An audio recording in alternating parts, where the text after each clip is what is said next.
다시 시작하도록 하겠습니다, 여러분. 지금부터 다시 제3 세션을 시작하도록 하겠습니다. 발표 그 순서는 그 8월 12일 날 해양수산부에서 발표한 내용이 있습니다. 해양수산부에서 2025년까지 해운 산업 매출 51조 원, 원양 전기선 120만 TU, 집에선대 1억 톤 달성이라는 그런 목표를 설정한 바가 있는데, 아무래도 이 정부가 만든 이 목표치를 중심으로 우리가 이제 어떤 발전 그 방향을 잡을 것인가 이야기를 하는 것이 좋을 것 같습니다. 그래서 제가 한 2분 정도 여기에 대한 그 소개를 하고, 그 다음에 이제 장세호 실장님이 한 50분부터 선박금융이 할 일에 대해서 말씀을 하도록 하겠습니다. 지금부터 제가 8월 12일 해양수산부 발표 내용에 대해서 말씀을 드리겠습니다. 여러분 아시다시피 해운재건 5개년 계획이 2017년 2월 달에 만들어졌고, 그 5개년 계획으로 이렇게 세웠습니다. 그러면 5개년 계획은 2022년이어야 되는데, 이번엔 그 발표에서 아까 말씀드린 매출 51조 원, 120만 TU, 집에선대 1억 톤을 2025년까지 달성하겠다. 이게 그 발표의 요지인 것 같습니다. 지금 말씀한 바와 같이 51조 원, 120만 TU, 집에선대 1억 톤입니다.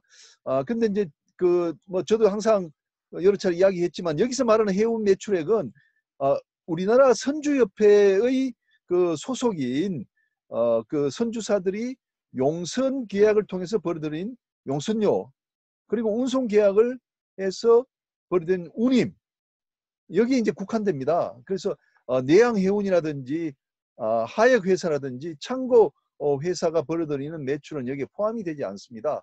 저는 그런 것까지 포함해서 우리 해운 매출 100조가 돼야 된다, 이렇게 이야기를 하고 있습니다. 그래서 뭐 이 외에 이번에 나온 계획 중에 그 좀 새로운 것은 그 지금 해진공이 세일인 리스백 사업을 하고 있는데, 여기에 이제 운용 리스 사업을 또 추가하고 리스 전문 선주회사 설립을 한다, 이런 이야기입니다. 이 문성혁 장관께서 그 작년에도 저한테 연구를 좀 하라 그래서 이제 발표한 적이 있는데, 우리나라 그 선주사가 활발하지 않는데, 우리나라 이제 선주사를 많이 만들어서 이제 용선을 줌으로써 수입을 올리는, 그리고 불황 때 이제 그 운항사들이 쉽게 견뎌낼 수 있도록 하자, 이런 그 말씀이신데, 중장기적으로 리스 전문 선주회사를 설립하자는 말씀을 이번에 하셨습니다. 그리고 이제 신용 보증을 제공할 수 있도록 공사법을 개정을 하자, 이렇게 말씀하셨고, 그리고 이제 뭐 이중보 부장님이 말씀을 하시겠습니다만, HMM이 이번에 달성한 것은 이제 영업이익인데 2022년에 그 단기 순이익까지도 달성할 수 있도록 지원을 해주겠다는 것이 하나의 또 내용입니다. 그리고 이제 2022년까지 100만 TU까지를 확대해서 미주 동항까지, 그리고 또 남미 중동까지도 신규 항로를 HMM이 확보할 수 있도록 하겠다는 것입니다. 그리고 이제 선원들 해외 진출, 그리고 우리 국내 기업이 해외 물류 시장에 진출하도록 하겠다. 그리고 이제 국내로 돌아오는 유통 기업을 배후 단지 활성화하겠다, 이런 이야기입니다. 여기에 국내 기업의 해외 물류 시장 진출인데, 우리가 많이 논의되고 있는 HMM과 같은 그런 전기선사가 종합물류회사로 나가야 되는지, 뭐 여기에 대한 이야기인지는 저도 잘 모르겠습니다. 좀 그 정확한 내용은 알 수 없는데, 하여간 우리 여기서 말하는 것은 해운 기업을 말하겠죠. 해운 기업이 해외 물류 시장 진출하는 데 도움을 주겠다는 이야기입니다.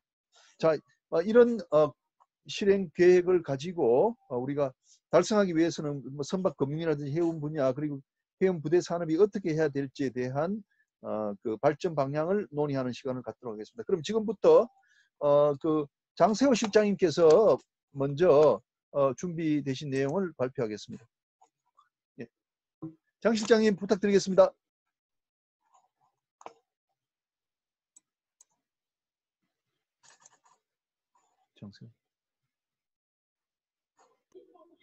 장세형 실장님. 예, 들리죠? 예, 화면 띄워놨습니다. 예. 네, 알겠습니다. 부회장님 언제 가셔야 된다고요? 김영무 부회장님이 5시입니다. 나가셨나? 5시? 가셔야 되겠네. 가시기 전에 말씀을 드려야 되는데. 예. 어쨌든 지금 해운 재건 5개년 계획 2025년까지 해서 3년간 연장을 해서 다시 계획을 좀 더 확정을 해서 여러 가지 취재 사업을 하겠다고 발표가 됐는데요. 주로 이제 주요 내용이 뭐 컨테이너선 위주의 원양 선사 쪽에 포커스가 맞춰져 있긴 합니다. 그런데 뭐 꼭 여기에 포커스가 맞춰서 이제 해운 재건 계획을 해야 된다고는 저는 보지 않고요. 실질적으로 우리나라에 있는 뭐 컨테이너, 탱커, 벌크가 같이 상생하면서 커야 되지 않겠냐 이런 생각을 해봅니다. 근데 저희 해운 재건 계획은 출발부터 원양 선사, 컨테이너 선사를 제대로 한전해운 이후에 만들자는 취지에서 하다 보니까 좀 그쪽에서 포커스가 맞춰져 있는 것 같은데, 거기는 제가 봤을 때는 산업은행 해양진흥공사에서 에코티 부분이라든가 실질적으로 선박금융을 컨테이너선 약 100만 TU까지 달성하는 데 대한 계획이 서 있는 걸로 알고 있고요. 그렇게 그 계획에 따라서 아마 계속 진행되지 않을까 이런 생각이 듭니다. 근데 저는 이제 제가 생각하는 여기 이제 해운 재건 계획뿐만이 아니고 국내 해운 선사가 건전하게 성장하기 위한 방법이 뭘까? 그러면 선박 금융에 있어서 어떤 역할을 해줘야 될 거니까 여기에 대해서 좀 말씀을 드리고자 합니다. 본 내용은 지금 선주협회라든가 최근에 나오고 있는 여러 가지 해운업계의 건의사항이라든가 기한기금을 위해서 뭐 정부 측에 요청한 내용과는 상당히 차이가 있을 걸로 보여질 수가 있어요. 그래서 그거는 이제 보는 사람의 시각에 따라서 좀 차이가 있을 수 있다. 제가 지금 말씀드리는 거는 또 이제 언론 입장에서 보면 상당히 비판적으로 보여지기 때문에 또 기사화되지 않을까 하는 조금 우려도 있는데, 어쨌든 저는 이제 개인적으로 해운사에 대한 건전한 해운업의 발전을 위해서 말씀을 드리는 거니까 저희 개인적인 생각이라고 보시고 좀 반영을 해주셨으면 하는 생각입니다. 그래서 제가 먼저 처음 꼭지를 낸 게 건전한 선박 금융을 지원해야 된다. 금융기관으로서는. 왜냐하면 지금 해운사들은 선박 금융을 할 때 기본적으로 선박 소요 자금의 건조 자금의 약 195%까지를 거의 파이낸싱을 요청하고 있는 게 현실적으로 사실입니다. 지금 발레막스도 앞에서 봤다시피 거의 90%, 95% 이렇게 파이낸싱을 요청을 하고 있는데, 그거는 저는 개인적으로 봐서는 말이 안 된다 이렇게 보고 있습니다. 통상적으로 LTV 70에서 80% 수준에서 선박 금융을 하더라도 부채 비율이 약 250%에서 500%까지 올라갑니다. 통상적으로 하나의 회사, 하나의 선박이라고 봤을 때, 선박이 하나의 회사라고 봤을 때 80% LTV로 파이낸싱을 하게 되면 부채 비율 500%짜리거든요. 500짜리 부채 비율 500%짜리의 회사에 대해서 추가적인 파이낸싱 하기는 금융기관에서는 상당히 꺼린다는 사실을 좀 인지를 해주셨으면 하는 생각이 있고요. 물론 차입하는 입장에서는 레버리지를 많이 일으키려는 니즈가 있다는 건 알죠. 그렇지만은 기업의 재무 구조라든가 재무의 안전성을 봤을 때는 LTV 80% 이상 가는 거는 정말 무리한 요구다 이런 생각을 하고 있습니다.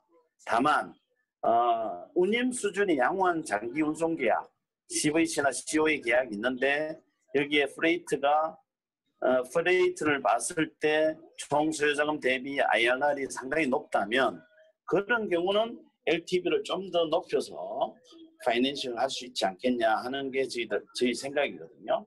그래서 제가 높은 자담률, 그래, LTV를 낮게 운영해야 된다고 얘기하는 것은 국내 회원사의 재무 안정성을 유도하기 위해서 꼭 필요하다. 지금 현재의 회원선사의 재무 구조 하에서는 70 내지 80%를 파이낸싱 하라고 하면은 뭐 미친놈이냐 이렇게 얘기할 수가 있어요. 그렇지만 장기적으로 봤을 때는 이렇게 가야 된다는 게 제 생각입니다. 그리고 두 번째 꼭지를 보시면 적정 운영자금 규모를 유도를 해야 된다라고 제가 써놨습니다. 이거는 정말 제가 얘기하고 싶은 건데요. 지금 기자님들도 여러 분 계시는 걸로 알고 있는데 최근에 보면은 기양기금이라든가 회원사에서 요청하는 내용은 운영자금을 요청을 하고 있습니다. 운영자금을. 그런데 지난번에도 제가 말씀을 드렸다시피 회원사는 운영자금 수요가 거의 크지 않습니다. 요거는 제가 엑셀 프로 다시 보여드릴 텐데요.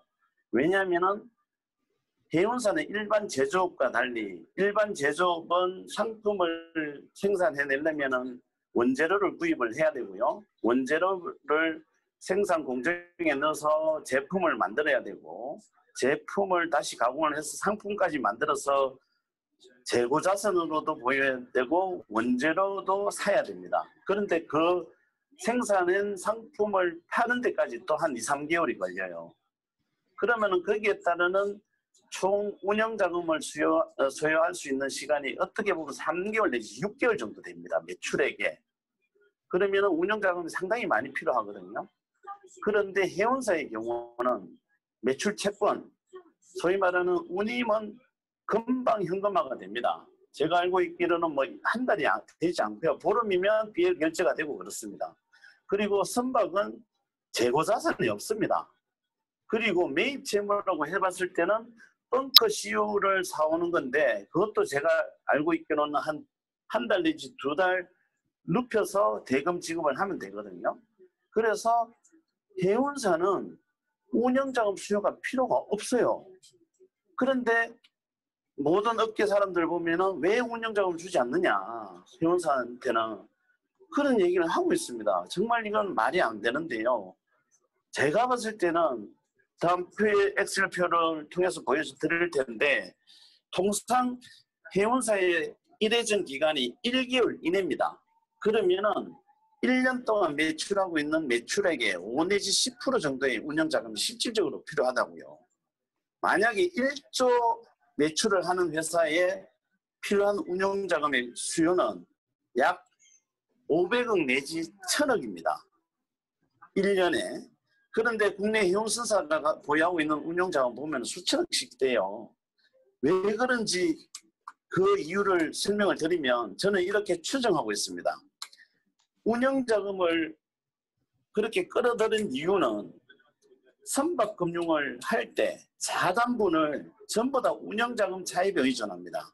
소위 말해서 회사채 찍어서 자기 자금 냈다고 얘기를 하는 거거든요. 은행에 와서는 70 내지 80% 선박금융을 하고 있으면서 그러면 20 내지 30%는 자산분에 의해서 자금을 조달을 해야 되는데 그 능력이 없다 보니까 시장에 나가서 회사채를 찍어요. 이거는 완전히 사기입니다. 사기. 왜냐하면은 100짜리 선박을 건조하면서 은행에 와서 80 내지 70 내지 80을 차입을 하고 그 나머지 20 내지 30%를 시중에 나가서 회사채를 찍으면 거의 100% 파이낸싱 한다는 얘기거든요. 이거는 잘못된 거죠. 제가 봤을 때는 한진회원도 과거에 똑같았던 걸로 제가 이해하고 있습니다. 그리고 만약에 운영자금을 많이 보유하고 있다면 선박 운용에 따른 적정 이윤이 없다는 거예요. 왜냐하면 영업을 함에 따라서 계속 손실이 난다는 얘기거든. 그러면은 선박 운용해가지고 원리금 상환 못하고 그리고 그 못하는 원리금 상환은 운영자금 조달을 통해서 했다는 얘기거든요. 이거는 회사가 망조로 가는 겁니다. 그래서 제가 말씀드린 오늘 여기서 가장 중요하게 말씀드릴 수 있는 거는 선박 국내 회원사의 재무제표에서 운영자금이 많으면 많을수록 그 회사는 거의 뱅크럽시에 가까워진다. 이렇게 보셔야 됩니다. 표를 통해서 한번 보여드릴 테고요. 먼저 이제 세 번째까지 이제 말씀을 드리고 표를 한번 보여드리겠습니다. 요거는 이제 우리 김인영 교수님도 항상 말씀을 많이 하시는 건데, 선박의 소유와 운영을 분리해서 성장 잠재력을 확충하자는 얘기인데요. 왜냐하면 국내 해운사의 재무의 안정성이 상당히 열악합니다. 그러다 보면은 위에도 말씀드렸다시피 자담분 뭐 20 내지 30% 자담을 해서 선박 금융을 하게 되면 자기 자금 조달 능력도 없고, 또 부채 비율을 높여버리면 재무구조가 더욱 악화되기 때문에 우리나라가 소위 말해서 적정 지배선대 규모를 약 여기 해운 재건 계획에 보면은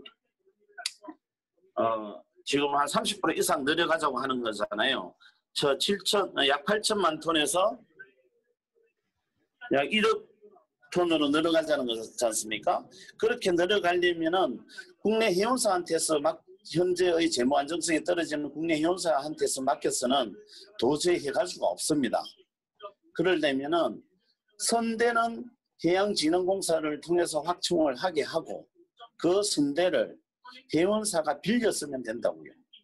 그러한 형태의 토리지 프로바이더 역할을 해양진흥공사가 적극적으로 해줘야 된다.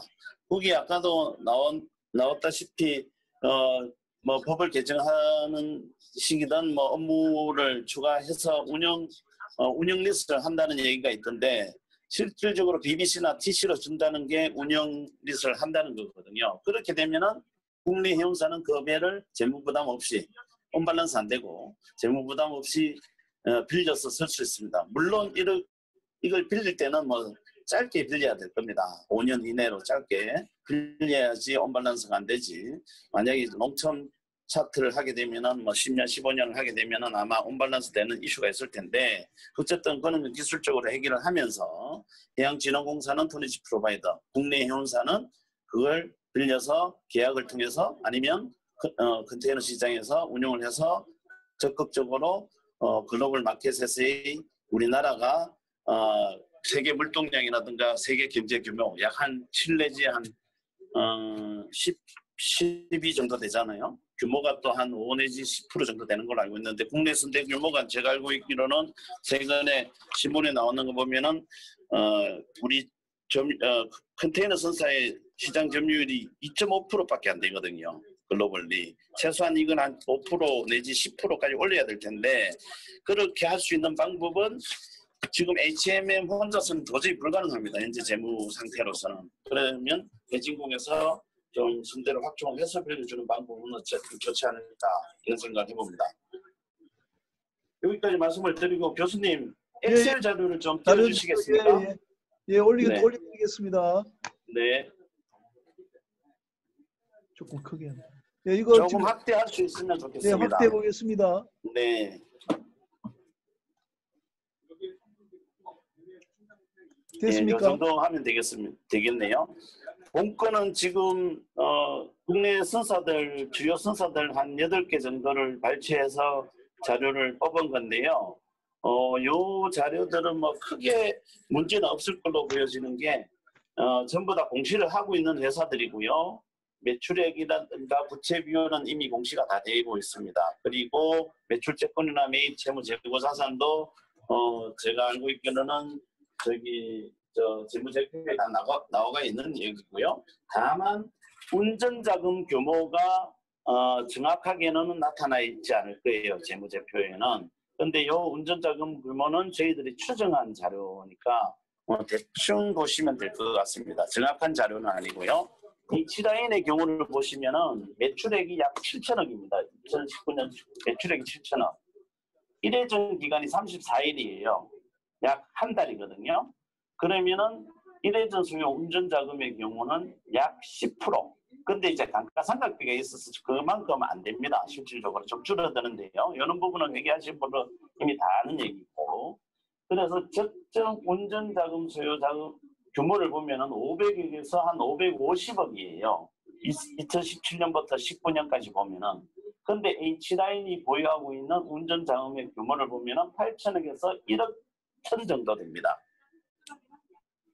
그러면 과도하게 운전자금을 사용하고 있죠.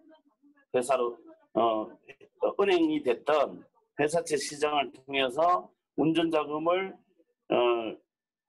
운영을 하고 있는 거예요. 그렇다는 것은 뭐냐면은 상당 부분은 이 선박을 건조할 때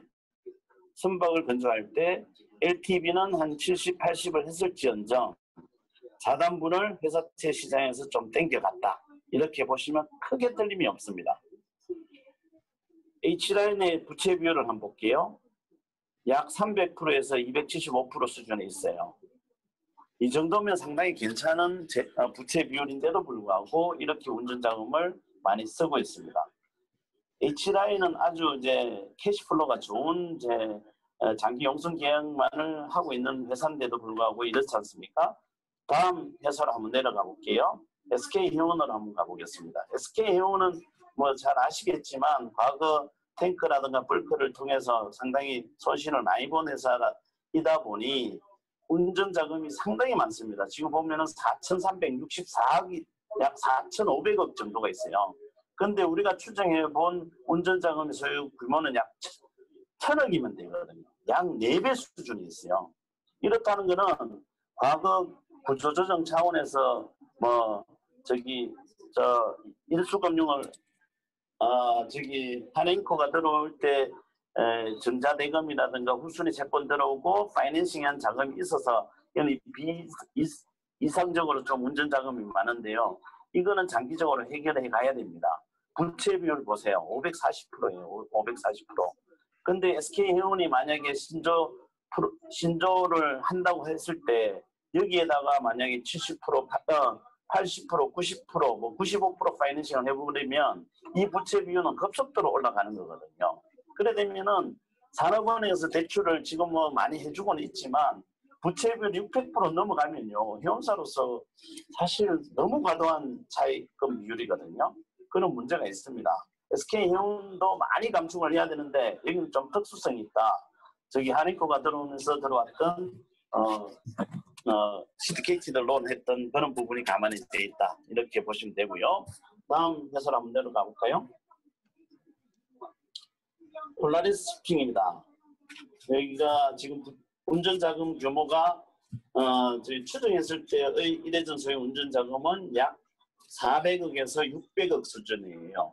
그런데 실질적으로 운전자금 보시면 2천억에서 약 3천억까지 되어 있습니다. 이런 거는 폴라리스 시핑이 제가 알고 있기로는 발레막스 23척을 건조를 해야 되는데 부채 비율이 하도 높다 보니 부채 비율 보세요. 649%, 592%, 1411% 이렇게 되다 보니 금융기관에서 대출을 안 해줍니다. 안 해주다 보니까 단기 시장에서 단기 자금을 끌어가지고 선박 건조를 하고 있습니다. 지금. 그러다 보니 폴라리스 시핑 같은 경우는 지금 기한기금을 수용받지 않으면 아니면 유상증자가 되지 않으면 심각한 유동성 위기에 빠질 수가 있다고요. 부채비율 600%가 넘지 않습니까? 그런데 선박 건조를 해야 되는 거는 내가 알고 있거는 15척인가 남아있는 걸로 알고 있습니다. 이번에 5척을 해결해 줬지만 그러면 거기서 파이낸셜 95%를 해보세요. 지금 1411%인데 2000% 가면 이거 누가 해주겠냐고. 다음 그래프 한번 가보겠습니다. 대한해운입니다. 대한해운은 실질적으로 과거에 뻘것은 하다가 싹 정리돼서 이제 SM으로 넘어간 거 아닙니까? 그래서 부채 비율이 보시면은 300%가 안 돼요. 그런데 운전자금을 보시면 1,300억에서 약 2,500억 정도를 운전자금으로 쓰고 있는데 밑으로 내려가 보시면 좀 올려보실래요? 좀 더 내려가 주시면 좋겠습니다. 대한해운입니다. 대한해운 보시면 적정 소유 운전자금은 약 800억에서 한 600억 정도 사이인데 실질적으로 상당히 많이 쓰고 있죠. 그렇지만 대한해운의 경우는 부채 비율이 약 280%이기 때문에 뭐 좀 선박을 통해서 운영자금 좀 땡겨 썼다고 이래 볼 수는 있죠. 그래서 그 부채 비율이 좋으면, 부채 비율이 이렇게 낮으면 남는 선박을 통해서 운영자금 조달하는 것도 방법입니다. 그런데 부채 비율이 엄청 높은 상태에서 운영자금을 많이 땡긴다는 것은 정말 문제가 많다는 거죠. 다음 페이지로, 다음 그래프로 한번 가보겠습니다. 잔금상선, 지금 우리 김남덕 사장님 조인해 계시는지 잘 모르겠는데, 잔금상선은 제 밑으로 먼저 가볼게요. 밑에 보면 이런 선수의 운전자금을 보겠습니다. 잔금상선은 영업을 아주 잘한다고 보시면 됩니다. 일회전 기간이 며칠이 되지 않아요. 매출 채권 일회전 기간, 매입 채무 일회전 기간, 재고자산 일회전 기간 해서 실질적으로 운영자금이 전혀 필요 없다는 회사예요. 영업을 해서 필요한 운영을 다 자금을 조달할 수 있다는 겁니다. 그런데 운전자금이 얼마냐 하면은 지금 보시면은 4,300억에서 6,117억까지 운전자금이 있습니다. 이게 뭘까요, 과연? 이게 뭘까요? 김남덕 사장님은 아십니다. 이게 뭐냐면 신혼코 페트로케미컬의 선박 금융을 하기 위해서 자산분으로 내려 보내준 거거든요. 운영자금을 조달을 해서 그 돈을 신혼코 페트로케미컬 선박 금융할 때 자산분으로 내려 보내준 거예요. 잔금상은 영업 상태는 좋지만 이런 식으로 계열회사에 넘겨주다 보니까 이런 자금의 이상한 구조가 있다는 걸 보여드리는 거고요. 다음 밑으로 내려가 볼게요. 신혼코 페트로케미칼도 보세요. 일회전 기간이 거의 0입니다. 운영자금이 전혀 필요 없다는 거예요. 그런데 역시 보시면 신혼코 페트로케미칼 운전자금을 보시면 실제로 285억 정도밖에 없어요. 아주 정상적인 거죠. 아주 정상적인 겁니다. 그렇지만 신혼코 페트로케미칼은 여기 탱커 사업을 하다 보니까 이 선박 건조를 위해서 자산분이 필요하잖아요. 그 자산분을 잔금상선 아버지 회사로부터 대여금으로 내려와서, 그러니까 잔금상선은 자기 신용을 바탕으로 운영자금을 일으켰고 그 운영자금을 이제 신혼코 페트로케미칼을 내려줘서 자산분으로 쓴 거죠. 그리고 신혼코 페트로케미칼은 영업 상황이 좋아서 지금 부채 비율은 이렇게 높지만 실질적으로 장기 용성 계약을 하고 있어서 영업이익률은 제가 알고 있기는 한 5%에서 10% 정도 나는 걸로 알고 있습니다. 이런 경우는 부채 비율을 어느 정도 높여도 크게 문제는 없다라는 게 아까 제가 초반에 설명을 했던 얘기입니다. 그렇지만 잔금상선, 신혼코 페트로케미칼의 다른 계열사들을 보면은 영업 상황이 좀 안 좋아서 조금 이제 유동성 이슈가 있는 것 같은데 그런 거는 뭐 큰 문제는 아닌 걸로 저희들은 파악하고 있습니다. 다음 페이지 다음 거래처 한번 가볼까요? 6국가 캐리어를 보시면 전형적으로 이제 정상적인 하고 있는데 보시면은 일회전 기간이 거의 없잖아요. 운영 자금이 필요 없다는 거예요. 그렇지만은 매출액이 크다 보니까 한 1,000억 정도의 운영 자금이 필요한데 실질적으로 이 회사가 운전 자금으로 차입하고 있는 거는 실질적으로 필요한 것보다 적은 695억 수준의 운전 자금을 하고 있는 거죠. 부채 비율 보세요. 123%. 6국가 캐리어 같은 경우는 제가 봤을 때는요. 10년 동안은 절대로 유동성 이슈에 빠지지 않을 것 같다는 생각을 해봅니다. 물론 영업에 따라서 차이가 있겠지만 또 다음 한번 내려가 볼게요. KSS 해운 우리 강남지점 여기 오늘도 KSS 해운에서도 조인해 있는 걸로 알고 있는데 보시면 여기도 일회전 기간이 보름밖에 안 돼요. 이래서 소유 운전자금 150억 뭐 한 200억 정도면 되는데 이건 운전자금 생각보다 좀 많아요. 근데 부채 비율이 보면은 239%밖에 안 됩니다. 그래서 배가 이제 시설 자금을 상환하면서 좀 부족한 분은 운영자금 차입해서 상환했을 수도 있지 않았을까 이런 생각을 하는데 어쨌든 운전자금 많더라도 부채 비율이 250%가 안 되면은 아주 뭐 양호하다 이렇게 볼 수가 있죠. 이런 데는 운전자금을 좀 빌려도 된다는 거죠. 예, 밑으로 한번 더 내려가 보겠습니다. 페노션 보세요. 페노션 보면은 부채 비율이 뭐 여기는 왜 이렇게 낮은지 모르겠는데 저는 검증을 해보지는 않았는데 50% 정도밖에 안 되고요. 이래저래서 운영자금은 한 2천억 정도 되는데 운전자금 한 2,500억 정도 쓰고 있어요. 이 정도면 괜찮은 거죠. 그래서 제가 말씀드릴 수 있는 거는 이 표를 통해서 말씀드릴 수 있는 거는 지금 폴라리스와 같은 경우 지금 부채 비율이 너무 높은 상태에 있는데도 불구하고 계속 추가 투자를 해야 되는데 그럴 때 과연 95% 파이낸싱 하는 게 바람직하냐라는 얘기예요. 그러면은 그거를 어떻게 해결할 것이냐는 그걸 이제 여기서 말씀을 드려야 되는데 저는 이제 폴라리스의 경우 발레 영업을 하기 때문에 안정적인 영업력은 있다고 봅니다. 그렇지만은 지금 선박을 뭐 10척, 20척 발리막스를 계속 건조를 해야 되는데 제가 봤을 때는 그거 건조하기 위한 자단분이 없거든요. 없으면 저는 이렇게 생각을 하는 거죠. 이게 가능할지 안 가능할지는 모르겠지만 그 계약을 해양진흥공사로 노베이션을 합니다. 그리고 해양진흥공사의 신용도를 이용을 해서 그 발렌막스를 건조를 합니다.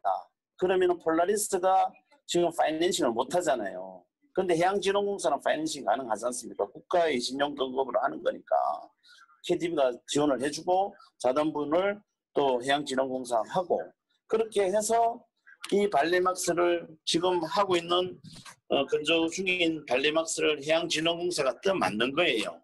떠맡고 건조를 완료해서 폴라리스로 빌려줍니다. 다만 숏텀 차트를 해줘야 돼요. 롱텀 차트를 해버리면 회계상에 온밸런스 돼버리면 부채가 같이 잡혀버리기 때문에 재무구조 개선을 할 수가 없다고요.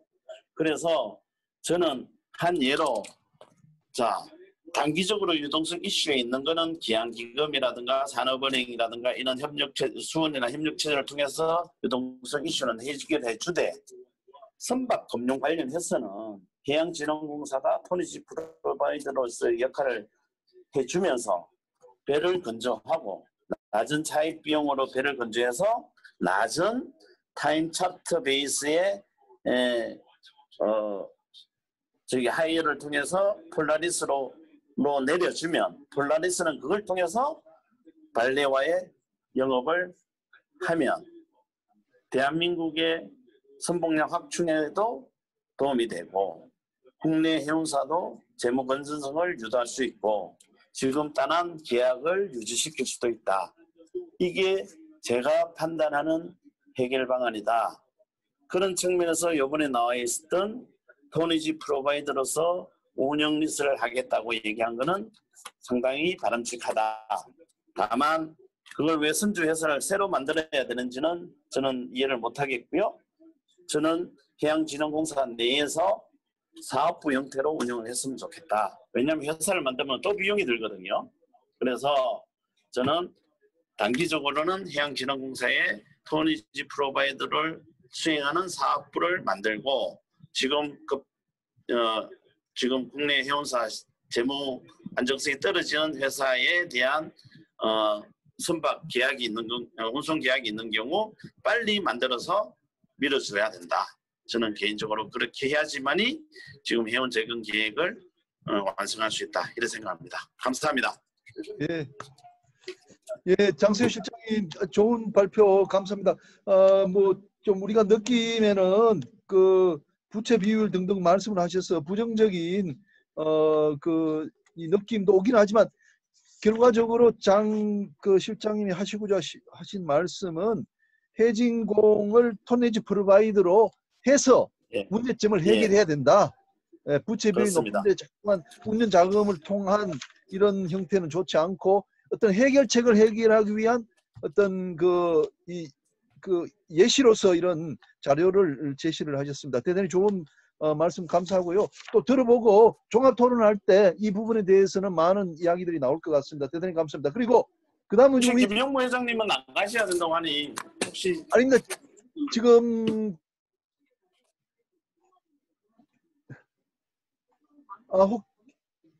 잠깐 김영무 부회장님 마이크를 켜셔야 됩니다. 마이크. 토론하시려면 마이크를 켜셔야 됩니다.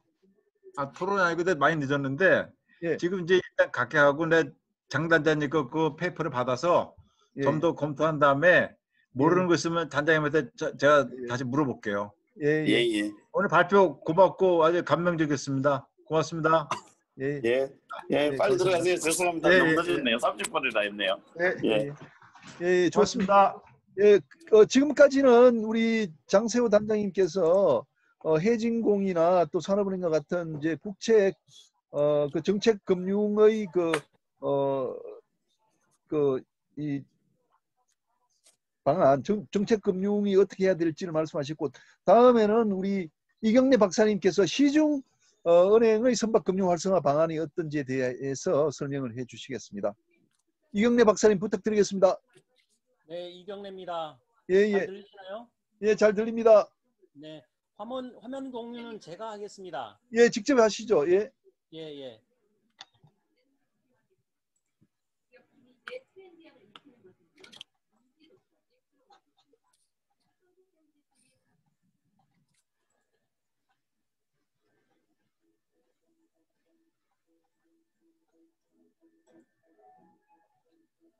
예, 이것은 이제 그 시중은행이 지금 국내 선박금융 시장에서 어느 정도 잠깐만요. 역할을 하고 있고, 박사님 목소리를 좀 크게 해 주십시오. 네, 네. 마이크에. 제가 준비한 자료는 국내 선박금융 시장에서 시중은행이 어느 정도의 역할을 하고 있고, 시중은행 참여를 좀 확대할 수 있는 방법은 뭐이겠냐 하는 것을 말씀을 드리려고 합니다.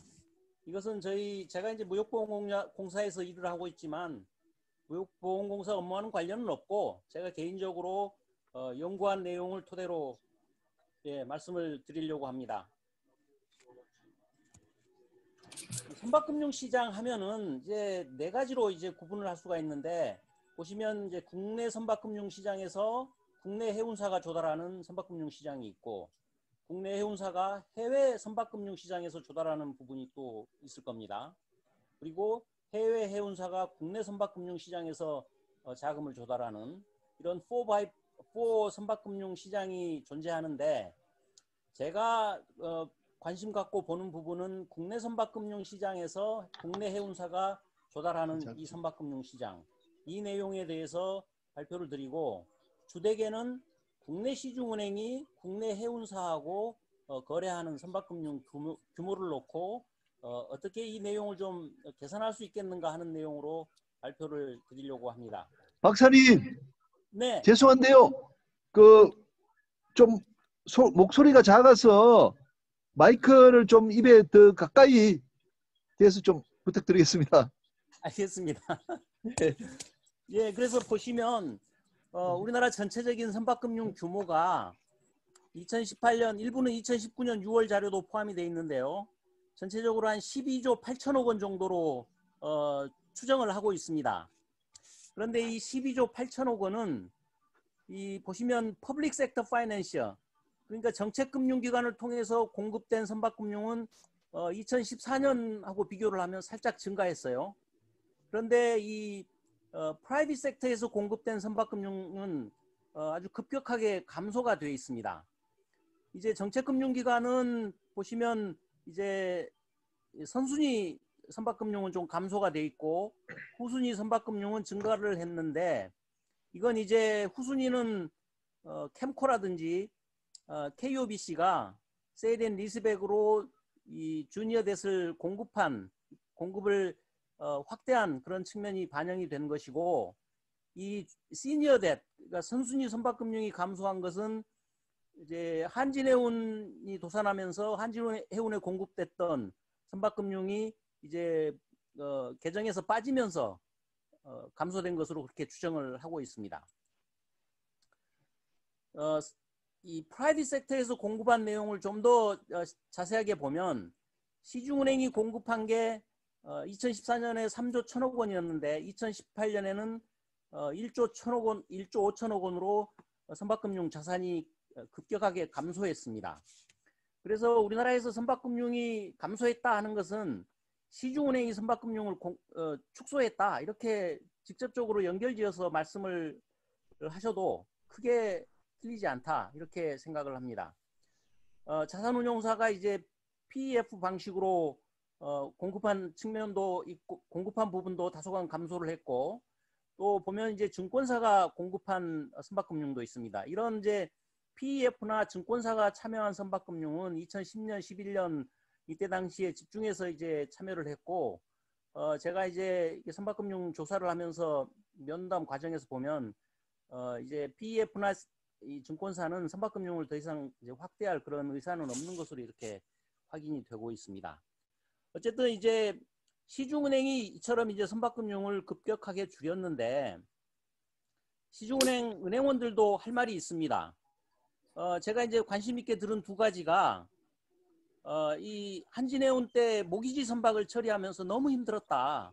선박금융이 너무 어렵고 또 위험한 자산이다라는 인식이 크게 지금 박혀 있는 상황이고, 두 번째는 우리나라 국내 해운사가 우량한 프로젝트는 해외 국제상업은행이나 정책금융기관으로 가고, 그렇지 않은 다소 약간 퀄리티가 떨어진 프로젝트는 시중은행으로 오는 경향이 있다.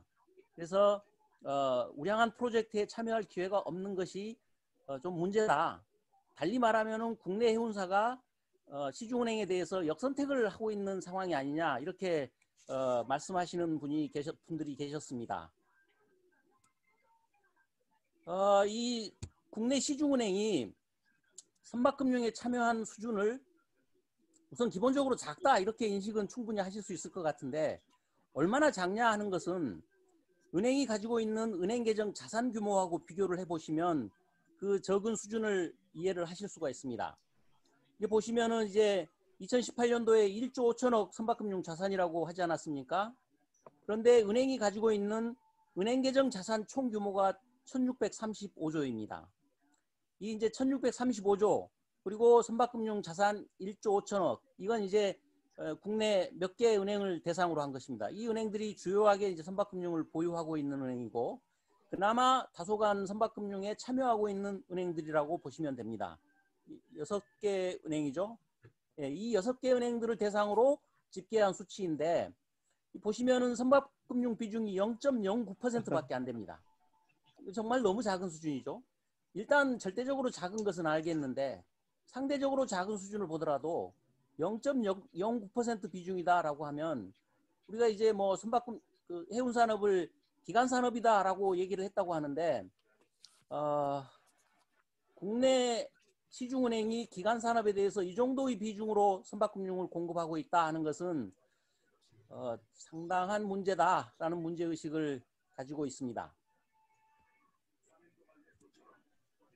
이 선박금융 비중을 다른 해운국가의 시중은행 선박금융 자산하고 좀 비교를 했습니다. 보시면은 그리스에 이제 5개 주요한 은행이 있는데, 이 은행이 그리스 선사에 제공한 선박금융이 97억 달러 정도 됩니다. 얼추 계산하면 한 10조 원 이상 되는 선박금융이죠. 그런데 그 자기들 토탈 자산하고 비교를 하면 3%가 넘는 이제 비중을 선박금융에 공급을 하고 있는 거죠. 그리고 이 이오뱅크라고 있는데 일본의 그 지방은행입니다. 이 지방은행이 독특하게 이제 선박금융에 적극적으로 참여하고 있는데 2018년 기준으로 보면 이제 57억 달러 정도 선박금융 자산을 가지고 있어요. 이 57억 달러 선박금융 자산이 자기들 토탈 자산하고 비교를 하면 13%가 넘습니다. 그런데 좀 그 특기할 만한 사항은 이 이오뱅크가 일본에서 신용평가를 하는 그 JCR이라고 있어요. 이 JCR에서 평가한 신용등급이 굉장히 높습니다. 그러니까 뭐 몇 단계의 신용등급이 있는데 탑 세컨드에 해당하는 신용등급을 유지를 하고 있고, 그 JCR에서 이제 탑 세컨드 신용등급을 평가한 사유를 이제 나열을 한 게 있는데, 그 중에 하나가 선박금융에서 안정적인 수익이 창출되고 있다. 그런 이유를 들어서 이제 높은 신용등급을 평가를 했다는 거죠. 이런 이제 이오뱅크의 사례를 보면은 선박금융이 반드시 위험한 자산이냐 하는 것에 대해서는 우리가 좀 생각을 해볼 여지가 충분히 있는 거죠. 그리고 이오뱅크가 선박금융을 공급하는 데 있어서 우리가 조금 더 관심을 가져야 될 부분은 이 선박금융은 철저하게 관계형 금융에 의해서 공급이 되고 있습니다. 그냥 거래적 관계에 의해서 신용등급이 좋은 해운사가 찾아오면 선박금융 공급을 하고 하는 그런 거래적 관계가 아니고 오래전부터 관계를 형성해 오고 그래서 이 이오뱅크가 해운사에 대해서 현재의 사업 상황 그리고 앞으로의 사업 계획도 충분히 이해를 하고 있는 가운데 선박금융을 공급하고 있다. 즉 관계형 금융에 의해서 선박금융을 공급하고 있다라는 것이 특징적인 모습이라고 할 수 있겠습니다. 이와 같이 이제 우리나라 시중은행이 선박금융을 공급한 상황을 봤고 참조적으로 이제 그리스하고 이오뱅크를 좀 봤는데 이런 내용에 근거를 해서 제가 이제 한 3가지 정도 시중은행이 선박금융을 확대할 수 있는 아이디어를 이제 내려고 합니다. 잠깐만. 이 아이디어가 뭐 정제된 게 아니고 개인적인 아이디어고 이게 현장에서 적용되기 위해서는 좀 더 고민되고 여러 사람들의 좀 아이디어 교환이 있어야 되겠죠. 첫째, 우리나라 그 정책금융기관이 수행하고 있는 국내 해운사의 선박금융 프로젝트에 일정 포션을 국내 시중은행에 할당하는 방법을 고려를 해볼 수가 있습니다.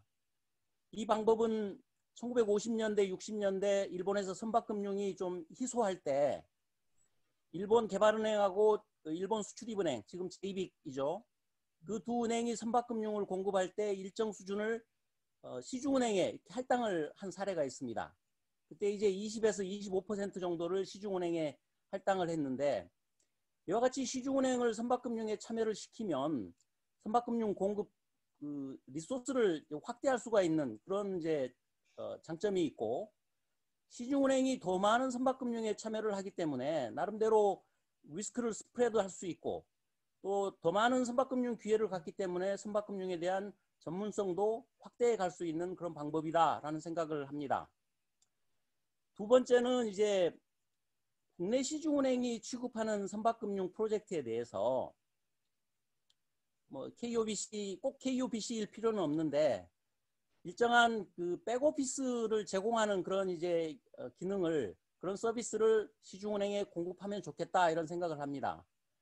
제가 이제 그 들었던 여러 가지 어려운 것 중에 하나가 그 모기지 선박을 처리하면서 그 어려웠던 과정 그리고 매년마다 이제 선박을 평가를 해서 뭐 혹시 MVC 그러니까 이제 담보 비율을 유지해야 되는 그런 이제 조항이 있다면 그걸 뭐 이렇게 관리해가는 절차들 이와 같은 그 백오피스 기능을 백오피스 기능을 시중은행에 제공을 하면 선박금융이 시중은행에 좀 더 친화적인 그런 자산 상품이 되지 않을까 이런 생각을 해서 이런 의견을 드리고 세 번째는 이제 관계형 금융입니다. 저는 이제 기회가 있을 때마다 이런 얘기들을 하는데 관계형 금융이라는 게 그냥 좋고 좋은 관계를 유지하다 하는 그런 관계형 금융이 아니고 해운사가 자신의 현재 사업 상황에 대해서 주거래은행에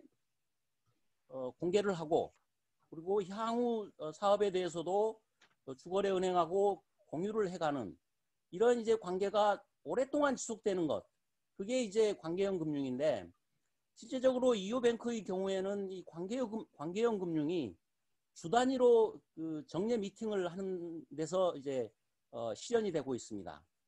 이와 같이 사업 내용을 공유하는 선에서의 관계형 금융이 해운 산업 내에 정착이 되면 시중은행의 선박금융 참여가 훨씬 확대될 것이다. 이제 이런 관점에서 관계형 금융을 구축해야 된다라는 의견을 드리는 것이고 물론 이제 해운 산업뿐만 아니라 우리나라 전 산업에 걸쳐서 지금 관계형 금융이 형성되어 있지는 않습니다.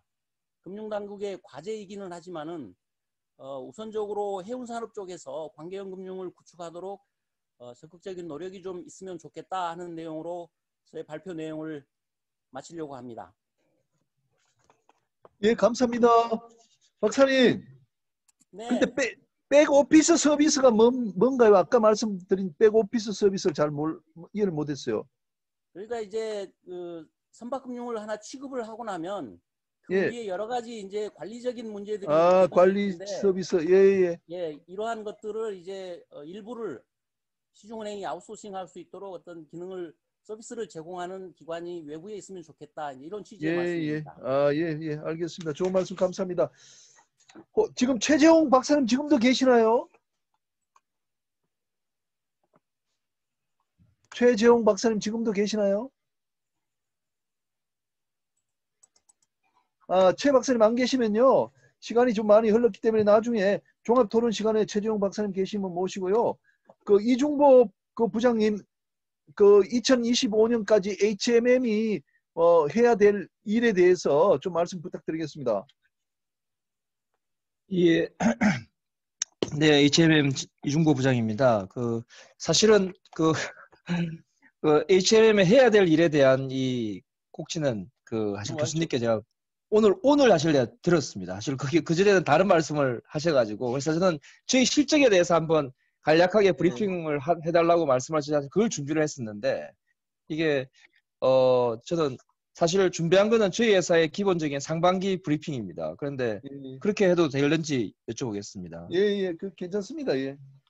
예, 그래서 그 자료는 제가 이미 그 단체 카톡에 방에 다 띄웠습니다. 그래서 저희들이 사실 이번 그 상반기 결산을 마무리하고 이제 실적은 다 공시를 했지만은 저희들이 일단 반기에 따르는 저희들 매출액은 총 한 2조 6천억 정도가 되고 있습니다. 그래서 저희들이 이제 단기 순이익은 마이너스 375억을 보여주고 있습니다. 영업이익은 저희들이 1,367억을 지금 현재 보여주고 있어서 결국에는 이제 영업이익 측면에서 보면은 흑자 전환이 되었습니다. 그래서 저희들이 이런 실적으로 아마 현재 예상하기에는 올해까지는 크게 무리 없이 진행이 되지 않을까 예상을 하고 있는 상황입니다. 그래서 계속 신문지상에 나와 있는 보도되고 있는 바와 같이 2015년 1분기 이후로 21분기 만에 흑자 전환이 되었다는 부분으로 계속 이야기를 하고 있습니다.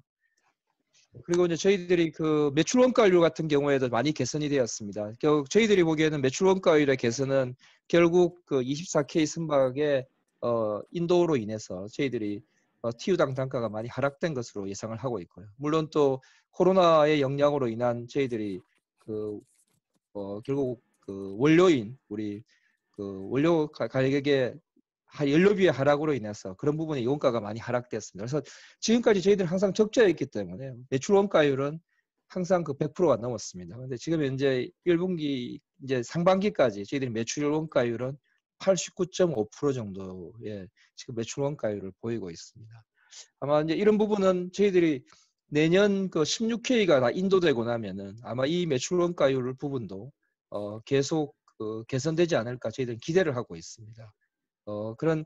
이런 부분들은 아마 결국 저희들이 많은 분들이 지금까지 이제 우려하였던 저희들이 24K나 16K의 인도 이후에 과연 HMM이 그 많은 선복을 다 채울 수 있을 것인가에 대한 의구심 부분이 많이 있었는데 이제 저희들이 디얼라이언스와 이제 가입을 하면서 공동 운항을 통해서 선복 매각이라는 걸 통해서 현재까지는 저희들 계획대로 잘 진행이 되고 있습니다.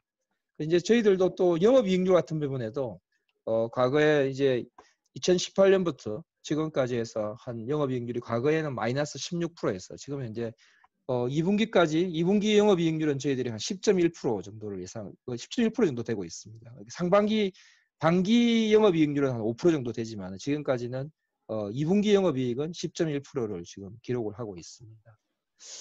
그래서 저희들은 이제 이 추세로 가면은 결국에는 하반기까지 가면은 저희들이 현재로서는 충분한 좋은 실적을 보여주지 않을까 이제 예상을 하고 있고요. 그래서 이제 변호사님께 교수님께서 말씀하신 것처럼 현대상선이 2025년까지 해야 될 부분에 대해서는 현재 저희들은 이제 많은 부분을 그동안에 산업은행이나 해양진흥공사를 통해서 많은 부분을 저희들이 시장에서 조달하는 부분이나 아니면 어떤 투자하는 부분에 있어서 아까 K-슈어에서 말씀하셨던 산업은행과 이제 크레딧 이낸스먼트를 산업은행과 해양진흥공사를 통해서 많은 부분이 진행이 되었습니다. 그래서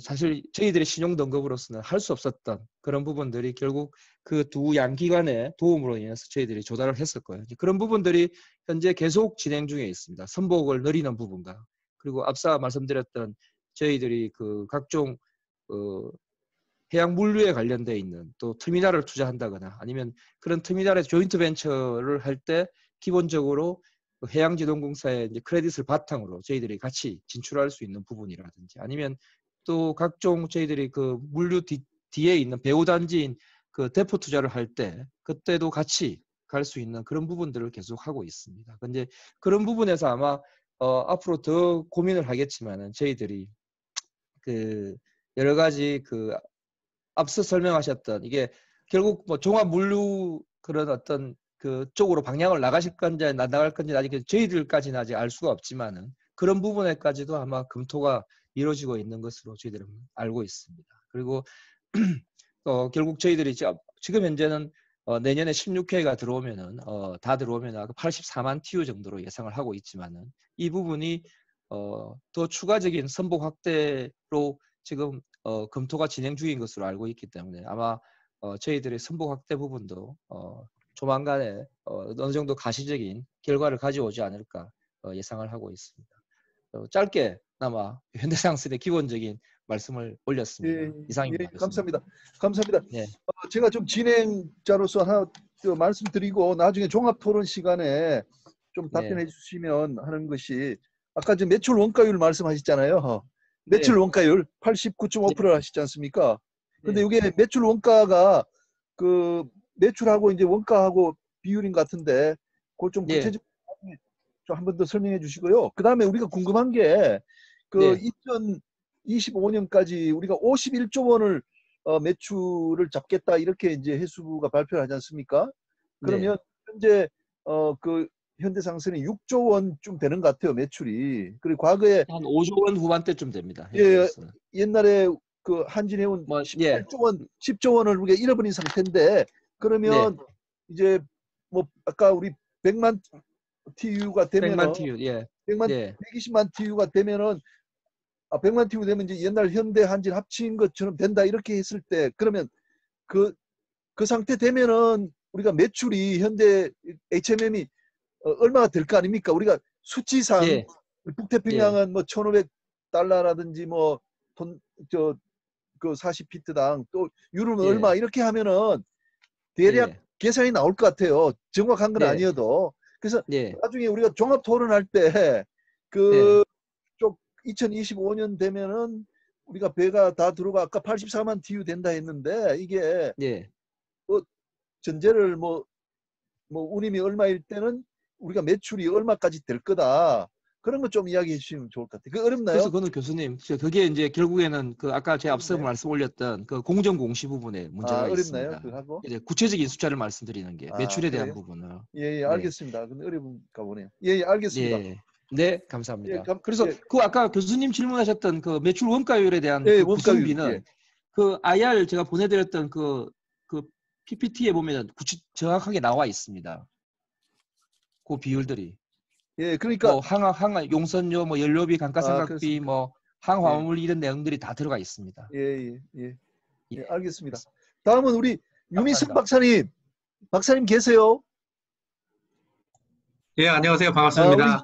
우리 전문가신데 그 또 HMM 출신이고 하니까 누구보다도 또 HM 그 발전 또 한국해운이 최근에 관심이 많고 아이디도 많으신데 윤 박사님 좀 말씀 좀 부탁드리겠습니다. 예. 제가 그 요번에 해수부에서 발표한 거 내용도 외형 증대라든지 선봉량 증대 이런 쪽에 그 중점이 맞춰져 있고요. 방법으로는 뭐 리스 전문 선주회사 이런 부분이 얘기되고 있는데요. 저는 그 견해의 다양성이라는 측면에서 기업 차원의 좀 소프트웨어 측면의 얘기를 조금 하고 싶어요. 제일 첫째로 말씀드리고 싶은 게 뭐냐면 시장 분석 역량을 어떻게 강화할 거냐 하는 부분입니다. 잘 아시다시피 우리나라에는 그 독립적인 시장 분석 기관이 없어요. 그 다음에 브로커 기반의 시장 분석 기능이 세계적으로는 활발하게 활동을 하고 있는데 우리나라 브로커 시장이 굉장히 작다 보니까 잘 발달을 못했습니다. 그 다음에 기업은, 작은 기업들은 조직 역량이 없는 편이고요. 큰 기업들은 조직 역량이 있습니다. 있지만 CEO가 바뀔 때마다 이게 변화가 너무 심해가지고 연속성을 가지고 유지되지 못하고 있어요. 그래서 제가 한 가지 제안 드리고 싶은 거는, 이게 만약에 민간 분야에서 시장 분석 기능이 그렇게 지속성을 가지고 어떤 힘을 유지할 수 없다 그러면 공적 역량으로 이 시장 분석 기능이 좀 강화돼야 되는 거 아닌가, 이런 생각을 하고요. 그런 걸 좀 제안 드리고 싶고, 두 번째 제가 소프트웨어 측면에서 말씀드리고 싶은 거는 리스크 매니지먼트 역량입니다. 리스크 매니지먼트는, 제가 여기서 말씀드린 리스크는 시장 위험인데요. 마켓 리스크. 운임이 변동할 때 기업에 초래하는 불확실성을 얘기하는 겁니다. 이 부분을 어떻게 관리할 거냐는 문제예요. 굉장히 어려운 문제입니다. 보통 이제 주식, 금융시장이나 코모디티 쪽에서는 마켓 리스크 매니지먼트가 굉장히 잘 정립이 돼 있어요. 그런데 해운시장에서 마켓 리스크 매니지먼트는 그렇게 잘 정립된 영역이 아닙니다. 그래서 노출의 측정이나 또는 변동성의 예측 측면에서 좀 과학적인 접근이 필요한 영역입니다.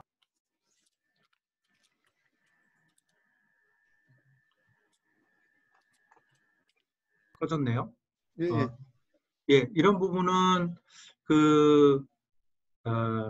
제가 볼 때는 산학연 공동으로 좀 힘을 쏟아서 시장 위험 관리의 체계화, 그리고 그런 역량을 산업계로 확산시키는 측면에서 일이 좀 일어나야 된다, 이런 생각이 들고요.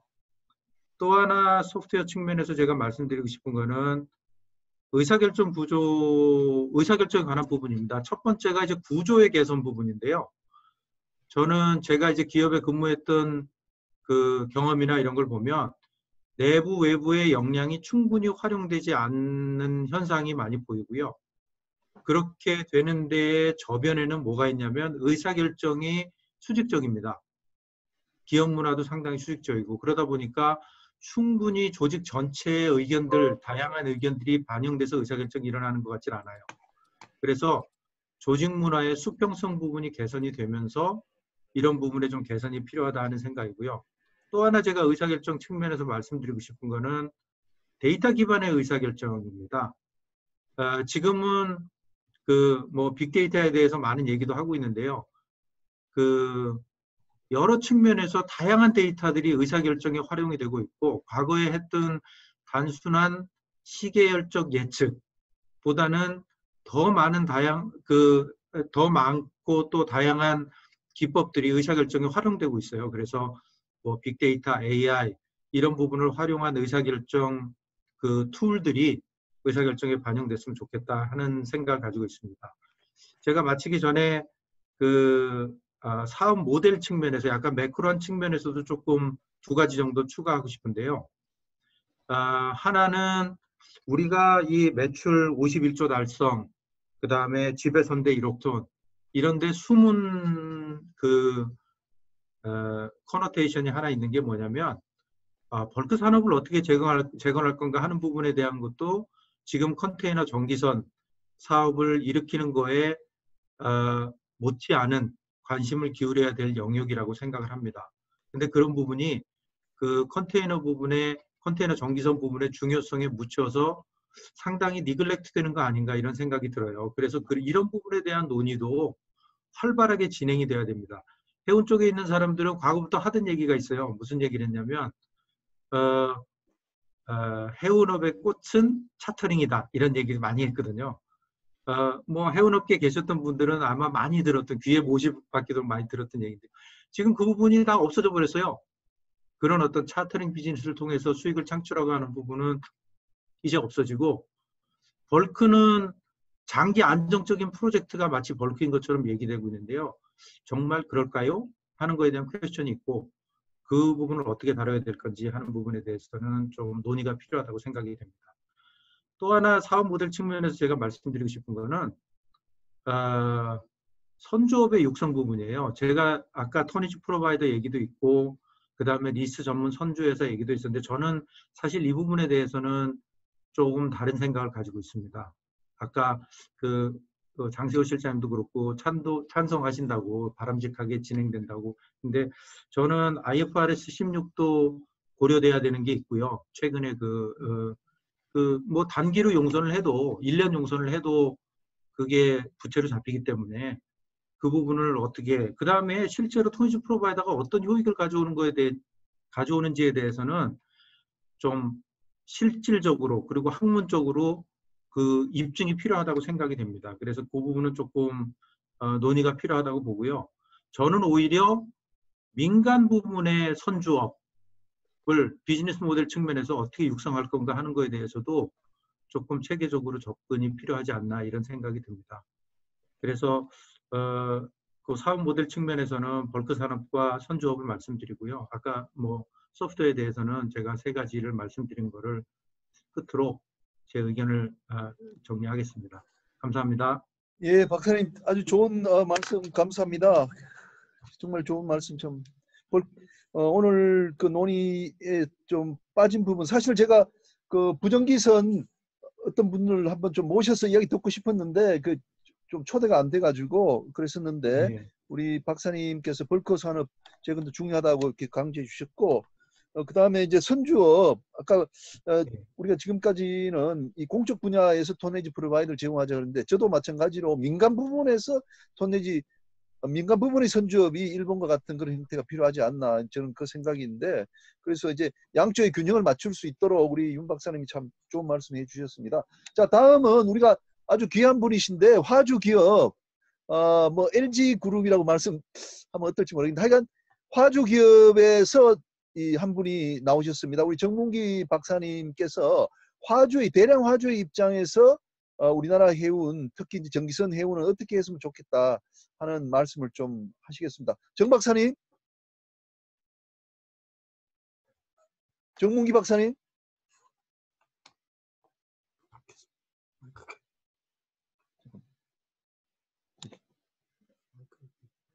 잠깐만요. 잠깐만 정문기. 네, 안녕하십니까. 예, 정 박사님. 예, 좀 말씀 좀 안녕하십니까. 예, 하주기업의 전자업종에 있는 정문기라고 합니다. 앞서 유익한 발표 내용에 감사드리고요. 이번 기회에 해운 조선 시황에 대해서. 잠깐만, 정 박사님. 우리 예. 화면 공유시켜 드릴게요. 네네. 맞죠? 이거 정 박사님 준비하신 거 맞죠? 맞습니까? 정 박사님 맞습니까? 네, 네, 맞습니다. 예. 예. 해운 조선 시황에 대해서 앞서 많은 유익한 발표를 해주셔서 이해하는 데 많이 도움이 되었고요. 김인영 교수님과 발표자님께 감사를 드립니다.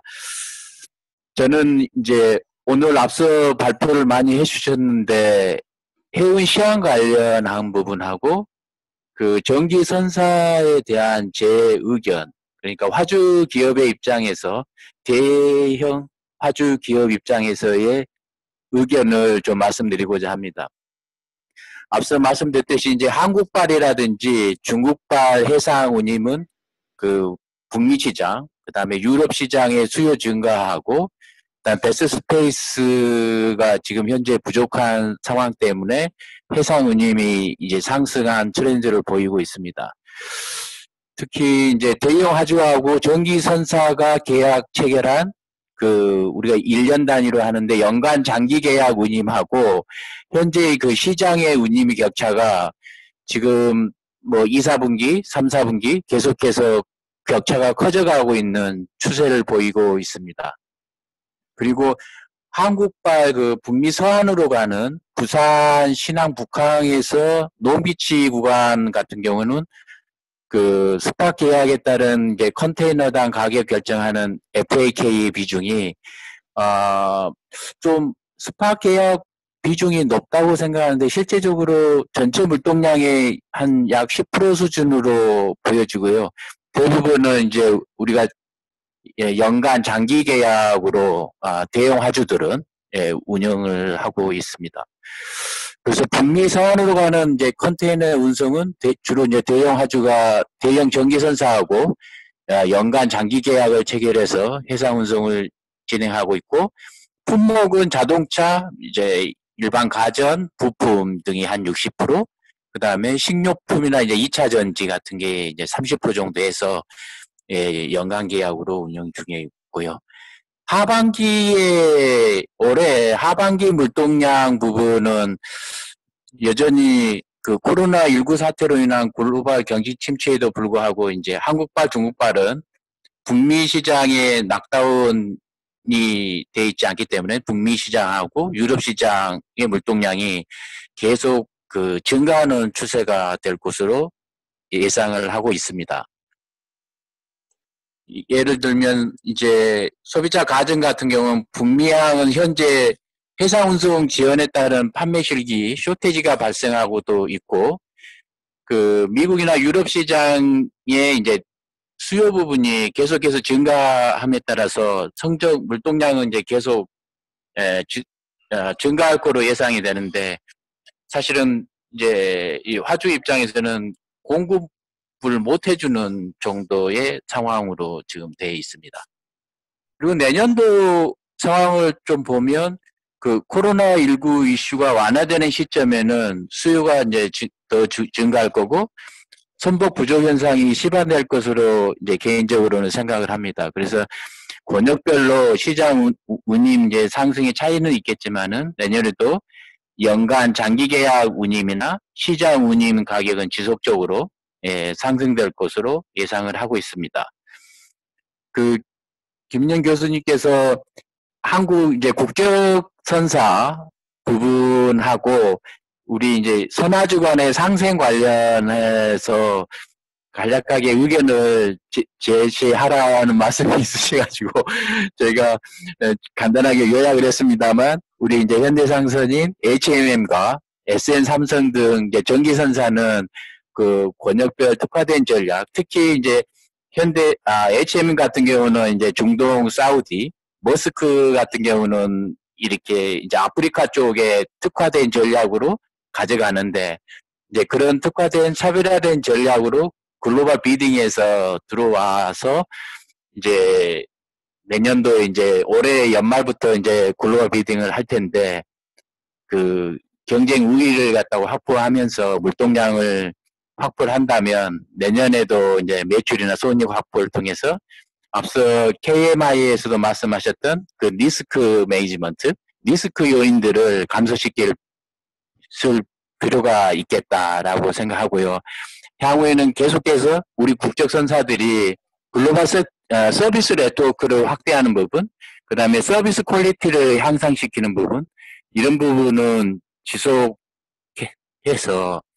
뭐 머스크라든지 DHL라든지 이런 글로벌 캐리어들하고 경쟁력에서 차별화된 경력 능력으로 계속 발전해야 되지 않을까 이런 생각이 듭니다. 그리고 마지막으로 선화주 상생 관련해가지고 이제 각 전기 선사들은 이제 아까 매출 원가도 말씀하셨습니다. 운송 원가라든지 분류 서비스 제공 범위 확대라든지 아니면 권역별 그 비즈니스 전략 등의 이제 차별화가 필요할 것 같고요. 화주는 사실 전기 선사가 제공하는 해상 운임, 최적의 해상 운임하고 차별화된 물류 서비스를 고려해가지고 그 최적의 해상 운임과 연간 장기 물동 부분을 개런티해주고 또 이 합의된 그 연간 장기 계약에 대한 물동량 확보하고 해상 운임을 유지하면서 지속적으로 상호 간의 신뢰를 구축해 나가는 게 선화주 간의 상생이지 않을까 하는 개인적인 생각을 해봤습니다. 여기까지 제가 오늘 말씀드릴 발표를 마치겠습니다. 감사합니다. 예, 정 박사님 감사합니다. 특히 이제 그 권역별 경쟁을 확보해야 된다 하시면서 HMM 같은 경우는 중동 사우디 쪽에 이제 강점이 있는 모양이죠. 예. 예, 감사합니다. 예, 좋은 말씀. 감사합니다. 예. 예. 그리고 이제 시간이 좀 6시 넘었는데 곧 한 6시 한 15분 경쯤에 마칠 수 있도록 그렇게 하겠습니다. 워낙 좋은 내용들이 많아서 그렇고요. 그다음에 우리 해운 부대 산업과 관련해서 강희중 본부장님 아직도 계시나요? 우리 항만 하역 분야에 항만 물류 분야에 그 우리 뭐 전략이라 그럴까요? 좀 희망 사항 같은 거 있으시면 네네. 강희중 본부장 좀 말씀 부탁드립니다. 네네. 저희들은 그 터미널 및 부두 운영사 입장에서 한 3가지만 간략하게 말씀을 드리겠습니다. 코로나 사태 관련해서 그동안 정부의 지원책에 대해서 좀 말씀을 드리겠습니다. 정부에서는 코로나19로 인하여 전년 동분기 대비 항만 물동량이 15% 이상 감소 시 부도 임대료 및 항만 시설 사용률을 6개월간 10%를 감면해주고 있습니다. 이에 따라서 약 그 항만 물류업체 20개사에서 감면을 받고 있습니다. 그래도 정부의 지원책이 있어 다소나마 도움이 되고 있습니다. 이 자리를 빌어 감사 인사를 좀 드리고 싶습니다. 아울러서 코로나19 사태가 장기화되면 항만 물동량이 큰 폭으로 감소되어 항만 물류 하역업체는 경영 수지가 상당히 악화될 것으로 지금 예상을 되고 있습니다. 따라서 이를 대비하기 위해서 감면 기간이 반드시 연장되어야 하며 현재 정부에서 시행하고 있는 부도 임대료 감면폭 10%를 현장에서 체감할 수 있도록 10% 이상으로 확대되어야 합니다. 또한 코로나19로 인한 항만 물류 산업의 어려운 점을 감안해서 항만 물동량 감소폭을 일정 구간을 정해서 중수 하역업체에도 임대료 감면을 받을 수 있도록 적극 검토가 되어야 될 것 같습니다. 코로나19로 인한 항만 물동량이 급감되어 항만 하역업계의 경영 수지가 악화되고 있습니다. 적기에 운영자금 수혈이 안 될 경우 도산으로 이어져 근로자의 실직으로 이어질 수가 있습니다. 따라서 항만 물류업계를 위한 운영자금 지원책이 필요한 상황입니다. 물론 지난 4월 정부에서 코로나19 사태로 경영의 어려움을 겪고 있는 항만하역 사업자에 대한 긴급 경영자금을 지원하기 위해 사업 규모 300억 원을 조성해서 해양진흥공사의 추천 확인서를 발급받아 협약된 금융기관에서 대출을 시행하였습니다. 그러나 대출 과정에서 여러 애로사항들이 발생해서 일부 업체에서는 대출을 포기하기도 하였습니다.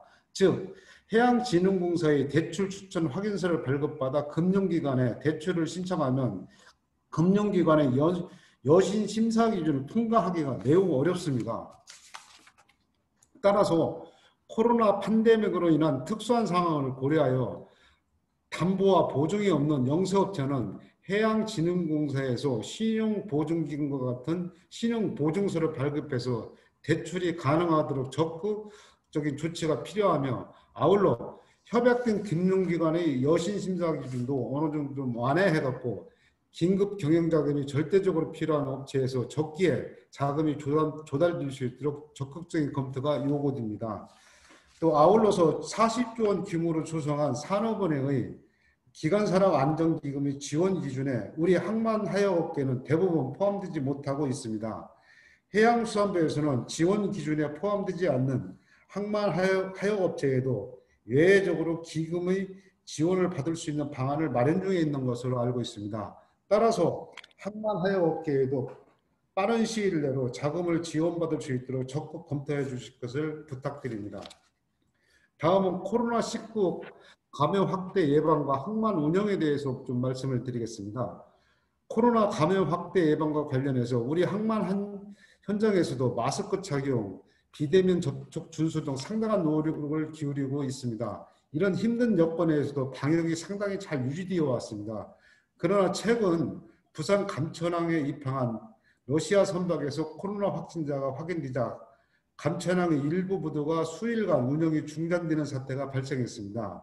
그런데 항만의 운영 중지나 하역 중단 조치는 작업자의 안전 확보 및 감염 확대 방지를 위해 불가피는 반면 다음 입항 예정인 선박의 입항 지연, 스케줄 변경, 항만 근로자의 근로환경 활동 불가 및 지역 경제에 대한 심대한 영향을 초래하고 있습니다. 만약 감천항 사례와 같은 항만의 운영 중지가 선박 스케줄의 빈도수가 많은 컨테이너 부두로 확대된다면 그 영향은 이루 말할 수 없을 것입니다. 컨테이너 부두에는 수많은 이해관계자가 연관되어 있고 입항 예정인 선박, 대기적인 트럭, 컨테이너가 줄을 이어 있기 때문입니다. 자칫하면 물류 대란으로 진전될 수가 있습니다.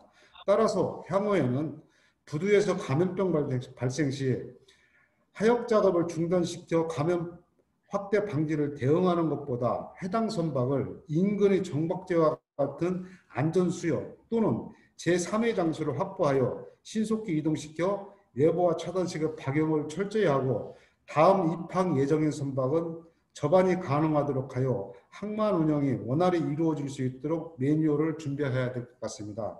아울러서 감천항에서도 경험했듯이 감염병 발생 시 항만 근로자 대기실이 아주 중요합니다. 따라서 항만 근로자 대기실을 확충하여 평상시에는 운영사무실 등으로 이용하고 코로나와 같은 감염병 발생 시는 즉시 근로자 대기실로 전환할 수 있는 종합적이고 실효성 있는 대책이 마련되어야 할 것으로 생각이 듭니다. 다음은 항만하역 장비 현대화와 관련해서 말씀을 드리겠습니다. 저희 협회에서는 2006년도부터 해양수산부의 도움으로 항만공사가 있는 부산, 인천, 울산, 광양항만은 항만하역업체가 수협으로부터 융자를 받을 경우 그 이자 일정 부분을 항만공사에서 지원해 주어 항만하역 장비 현대화 사업이 진행되고 있습니다. 그 결과 4개의 항만에서는 항만하역 장비 현대화가 상당히 이루어져서 항만하역 생산성이 증대되고 있습니다. 그러나 항만공사가 없는 그 외의 항만은 항만하역 장비 수요가 상당히 많음에도 불구하고 금융 조달이 곤란한 상황이기 때문에 항상 신규 자금 조달 방안을 강구해 왔습니다. 그런데 해양진흥공사 설립 이후 초창기에는 선박금융 수요가 워낙 방대하여 요구하지 못했으나 이제는 선박금융 수요는 어느 정도 충족되었다고 생각이 됩니다. 따라서 항만공사가 없는 항만에서는 항만하역 장비 현대화 사업 금융 조달을 해양진흥공사 업무 범위에 포함시켜 항만하역 장비에 대한 금융 지원을 요청을 드립니다. 해양진흥공사에서 항만하역 장비 금융 조치가 취해질 경우 효과는 매우 클 것으로 기대를 합니다. 즉 투자해야 할 시점에 투자가 이루어지게 되어 효과가 극대화되고 항만하역 생산성이 증대되어 선사는 시간 단축의 메리트를 얻게 되어 비용을 절감시킬 수 있다고 생각이 됩니다. 차제에 해양진흥공사의 적극적인 지원을 다시 한번 부탁드립니다. 감사합니다. 예, 감사합니다. 좋은 말씀 많이 하셨고요. 어떤 선박에 코로나 발생하면은 그 선박을 바로 묘박지 등으로 이제 빼고 다른 스케줄 있는 배들은 바로 집어넣고 이렇게 함으로써 항만을 정상적으로 작동시키자 하는 건 상당히 좋은 아이디어인 것 같아요. 그리고 항만 하역 장비 현대화 이것도 좋은 아이디어인데 우리가 정부에 좀 전달하도록 그렇게 하겠습니다. 예, 감사합니다. 감사합니다. 신용경 고문님, 선언 문제에 대해서 잠깐 좀 말씀해 주십시오. 신용경 고문님. 네. 안녕하세요. 예, 수고하셨습니다. 예, 시간이 너무 많이 돼가지고 제가 괜찮습니다. 얘기를 예. 간단하게 말씀드리겠습니다. 지금 오늘 뭐 금융이라든지 조선, 항만, 물류 각 방면에서 좋은 의견이 있어서 상당히 우리 해군에 도움이 많이 될 걸로 생각합니다. 그러나 뭐 가끔 얘기는 나왔습니다만은 지금 상당히 그 선언 문제가 상당히 큰 이슈, 이 업계에서는 큰 이슈임에도 불구하고 우리 사회적으로는 이게 크게 부각이 되지 못하다 보니까 제가 이번 이 자리를 빌어서 사회적으로 이 문제가 얼마만큼 심각한가를 좀 이슈화를 시키기 위해서 제가 말씀을 드리고자 합니다. 사실 그동안에 뭐 선주협회, 해수부 등등 여러 각 선사들이 노력을 해서 최근에 그 능동 감시를 받을 수 있도록 조치가 됐죠. 이거는 일부 나간 걸로는 인정이 되는데, 그러나 결국은 특별한 해결책이 없는 상황에서 지금 우리는 뭐 이 관련된 카운트 파티들이 너무 많다 보니까, 예를 들자면 IMO를 비롯해서 정부, 질본, 선사, 선원, 항만, 하역, 각국 CIK, 도선사, 수리업, 선원, 공급국, 대리점 등 뭐 심지어는 뭐 항공사까지 이 관련된 기관들이 많기 때문에 이게 뭐 서로의 이익을, 서로의 문제점을 가지고 논의를 하자면 끝이 없습니다. 그런데 문제는 이렇게 선원들이 적기에 교대가 안 되고 이렇게 스트레스가 쌓이면은 최근에 발생한 좌초로 인해서 그 해양 오염이 된 사고, 그 이외에 그보다도 어떻게 보면 더 큰 사고가 이어질 수도 있다라고 저는 생각을 합니다. 그래서 이런 점을 인식을 하고, 사실 우리가 그동안에 사고들이 생기면 그걸 보완하기 위해서 레귤레이션도 만들고 했던 게 바로 솔라스지 않습니까?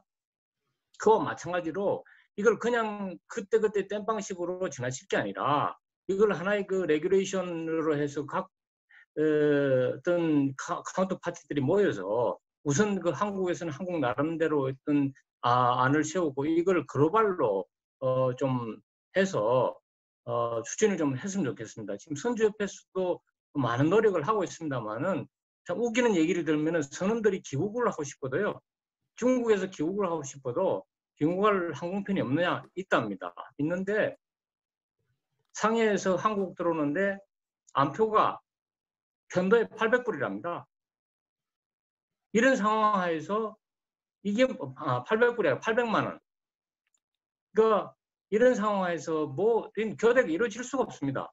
어쨌든 간에 뭐 제가 준비를 좀 많이 했습니다만은 시간 관계상 하여튼 또 한 가지 제가 간단한 제안입니다만은 지금 최근에 그 하나의 그 개선 방안으로 예를 들면 필리핀 선원을 현지에서 승선을 시켜가지고 이렇게 오는 데 대해서는 뭐 14일간 격리 기간이 적용이 안 되니까 그렇게 했는데요.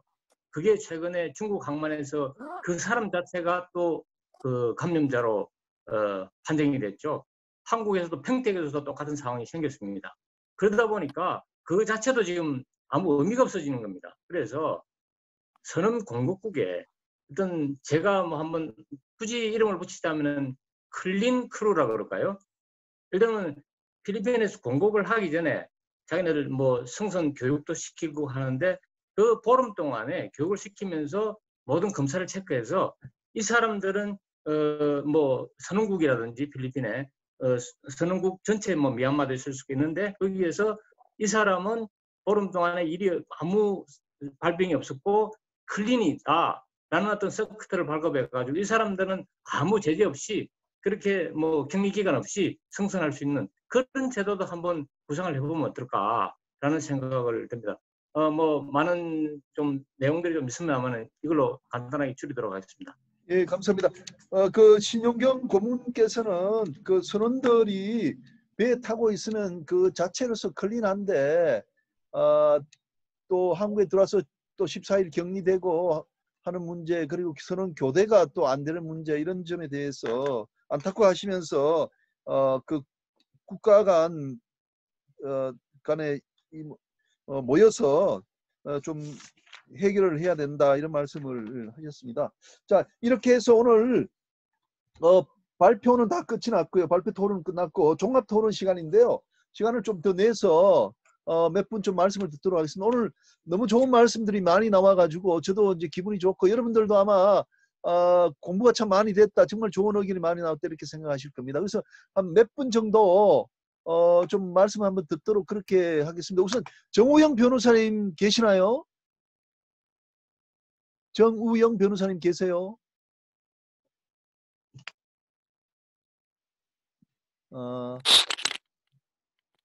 정 변호사, 우리 황진애 박사님하고 강병태 교수님은 오늘 들어오신지 모르겠고, 또 최재홍 박사님, 그리고 서기원 사장님, 제가 좀 지명토론 아까 말씀드렸거든요. 최재홍 박사님하고 서기원 사장님, 강병태 교수님, 뭐 좀 혹시 하실 말씀 있으면 또 하시고, 그렇지 않고 혹시 좀 말씀하실 거 있으시면은 지금 말씀하셔도 됩니다. 여러분들 한번 신청하셔서 말씀 좀 해주시기 바랍니다. 저한테 교수님. 카톡, 예. 예. 저 우리 이중보 부장님, 김중보 부장님인가? 이럴 까먹네. HMM. 예, 이 부장님. 예. 이 부장님 맞잖아요. 예. 성보 부장님. 예. 예, 맞습니다. 예. 장시호입니다. 예, 실장님. 예. 일단 있잖아요. 예. 2분기 기준으로 당기 순위까지 기록을 해서 일단 축하드리고요. 예, 예. 예, 저는 뭐 아까 좀 궁금한 게 사실 여러 가지가 많이 있는데 지금 그 21분기 만에 드디어 영업 복사해가지고 한국해운신문에 보면은 그 개선된 이유가 보면은 뭐 미주항로, 유조선 시장 강세, 환물비 개선, 유가 하락 등 뭐 유가 하락은 틀림없이 맞는 것 같고요, 그죠? 네. 근데 저는 살짝 저 컨테이너 부분에 있어서는 뭐 운임이 좀 상승을 해서 유가 하락하고 운임 상승에 대한 효과가 있을 것 같은데 사실 저는 궁금한 게 VLCC에서 왕창 돈 버는 거 아닙니까? 그렇지는 않습니다. VLCC에서 돈을 벌기는 했지만은 저희들이 이제 네. 아시는 바대로 작년에 VLCC 5척을 저희들이 다 인도받았습니다. 받았어. 그렇죠. 그런데 예, 3척은 저희들이 이제 그 COA를 묶고 2척을 저희들이 스팟으로 띄웠습니다. 띄워서 지금도 스팟으로 운영하고 있는 거죠? 예, 스팟에서 많이 벌었습니다. 벌기는. 그래서 작년에 많은 뭐 이익에 많이 기여를 했었고요. 근데 올해 들어와서는 상반기에 조금 벌다가 지금은 그렇게 크게 지금 아마 그 데일리가 그렇게 높지 않습니다. 그래서 근데 아마 저희들이 또 그 벌크 쪽에서 유조선 팀에서 잘 해가지고 아마 1분기에 저희들이 데일리 8만 불에 아마 1년짜리 대선을 줬습니다. 그래서 지금 현재 시장에는 아마 지금 3만 불대로 저희들이 알고 있는데 지금 그 부분이 그렇죠. 있긴 한데 그렇게 크게 지금은 이제 크게 이익이 나지는 않고 있는 부분이 이익은 나고 있습니다. 그게 좀 그런 상황입니다. 저는 거기서 크게 벌었으면 저한테 술을 한 잔 사라고 하려고. 예, 한번 찾아뵙고 한번 꼭 그렇게 하겠습니다. 예, 오늘 시장님. 어때요? 예, 오늘 어때요? 자, 그리고요, 조범기 선주협회 상무님. 상무님 계신 것 같아요. 네, 조범기 상무님. 조범기 상무님 마이크 켜고 말씀하세요.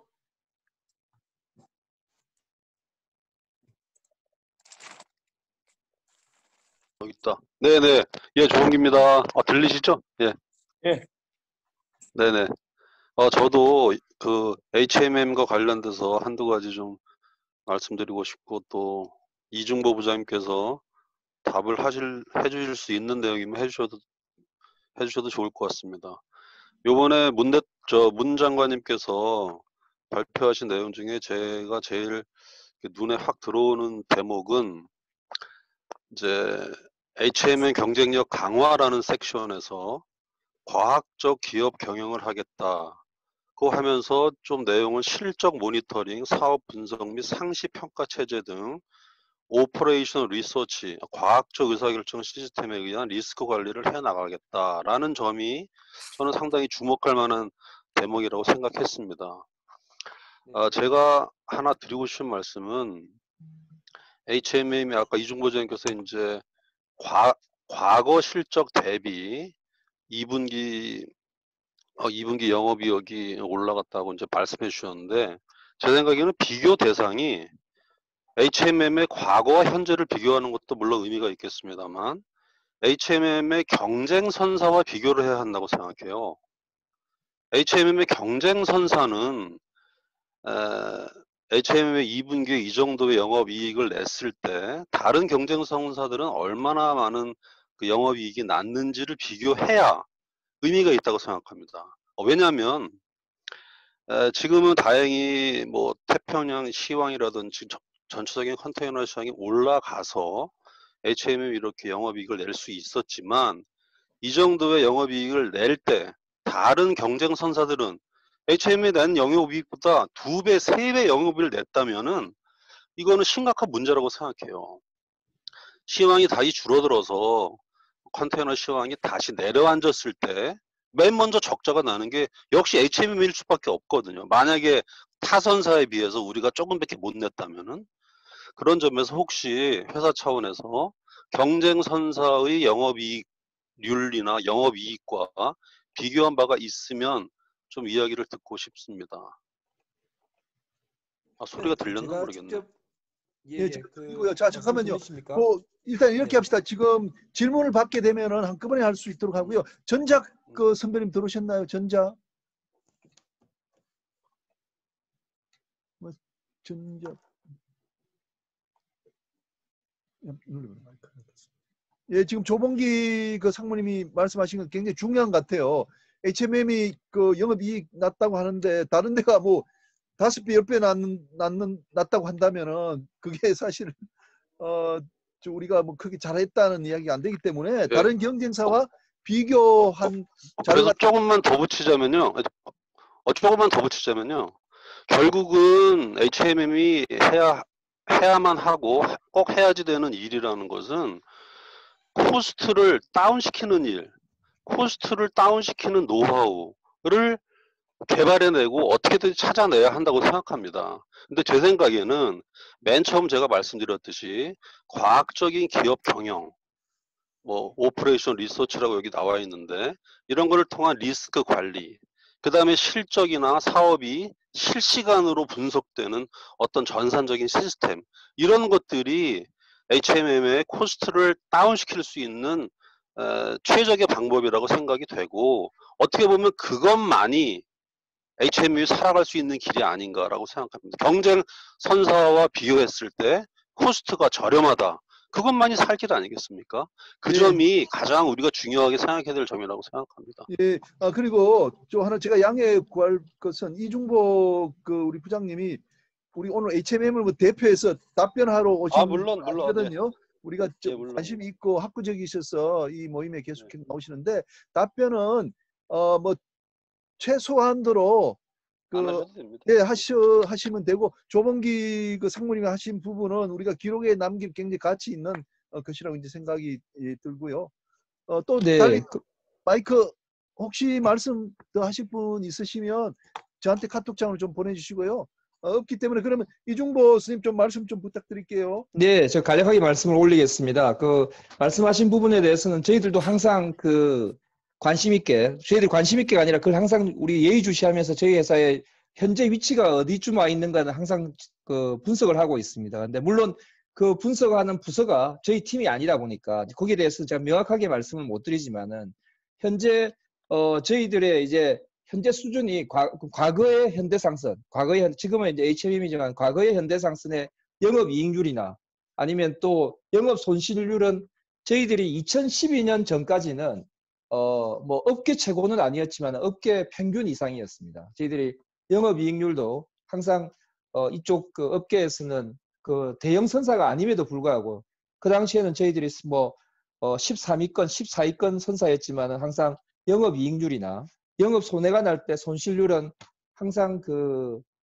평균 이상의 그 위쪽에 속해 있는 그런 선사였습니다. 그런데 그게 저희들이 12년 이후에 영업 손실률은 과연 업계에서 거의 밑에 하위권에 속하는 부분이었거든요. 그래서 이제 결국 지금 현재 저희들이 이제 영업이익을 보이고 있는데 지금 현재 말씀을 지적하신 부분처럼 대부분의 선사가 지금 코로나 이 사태에도 불구하고 이익을 많이 내고 있는 부분입니다. 근데 그 이익이 지금 영업이익률 기준으로 해서 뭐 저희들의 뭐 4배, 5배, 6배 이런 수준은 저희들은 아닌 것으로 파악을 하고 있고요. 그리고 지금 현재 저희들은 과거에 우리가 영업이익률이나 그 정도의 수준으로 지금 이제 근접하고 있다고 저희들은 지금 평가를 하고 있습니다. 그래서 그 아까 지적하신 부분에 대해서는 저희들이 제가 더 한번 확인을 해서 아마 다음에 기회가 된다면 한번 말씀을 올릴 겁니다. 근데 현재 저희들이 보고 있는 영업이익률은 과거의 현대상선이 보여줬던 거기에 근접하고 있고 지금 현재 그동안의 현대상선 이제 HMM이 지금은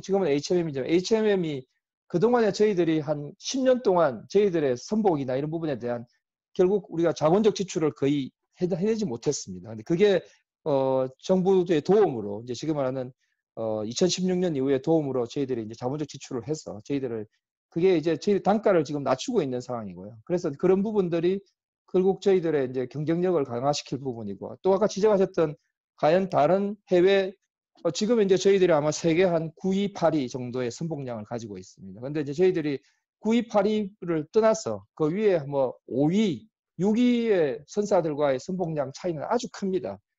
결국 지금 이 해운업종 자체가 규모의 경제에 따라서 경쟁력이 좌우가 되는데 저희들 같은 경우에는 아직까지는 그 위에 우리 위에 있는 탑티어 선사들과의 그런 규모를 가져가지고는 저희들이 경쟁할 수가 없습니다. 결국 지금 저희들이 주요 항로라고 하는 유럽이나 아니면 미주 노선에 갔을 때 결국 특히나 유럽 같은 경우에는 저희들이 규모가 다른 그 저희들보다 더 높은 선사들과 대비해서 그런 단가나 이런 부분에서는 아직도 차별적인 대우를 받고 있는 게 현실입니다. 그게 우리의 능력이라고 하면 능력이겠지만은 저희 회사가 가지고 있는 그런 규모나 이런 부분들이 그 탑티어에 속하는 선사들하고는 경쟁할 수가 없는 규모이기 때문에 이제 그런 부분을 저희들이 극복하기 위해서 다른 부분에서 더 열심히 노력하고 있는 부분이고요.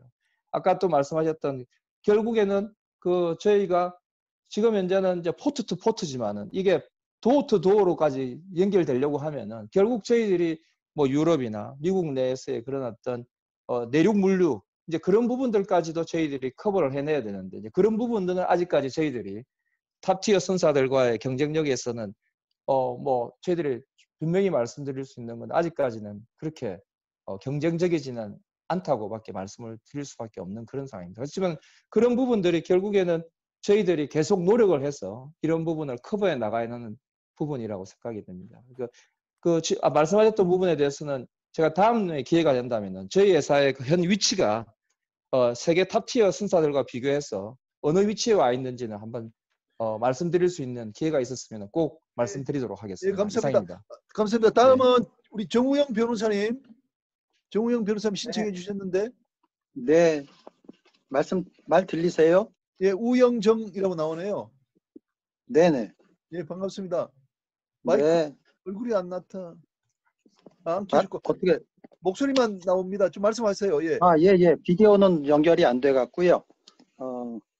오늘 말씀 잘 들었고요. 뭐 새로운 말씀을 드리려고 하는 것은 아니고, 오늘 말씀 나오신 것 중에 좀 구체화했으면 좋겠다 하는 것들이 좀 있어서 한번 건의를 드리려고 부탁을 드렸습니다.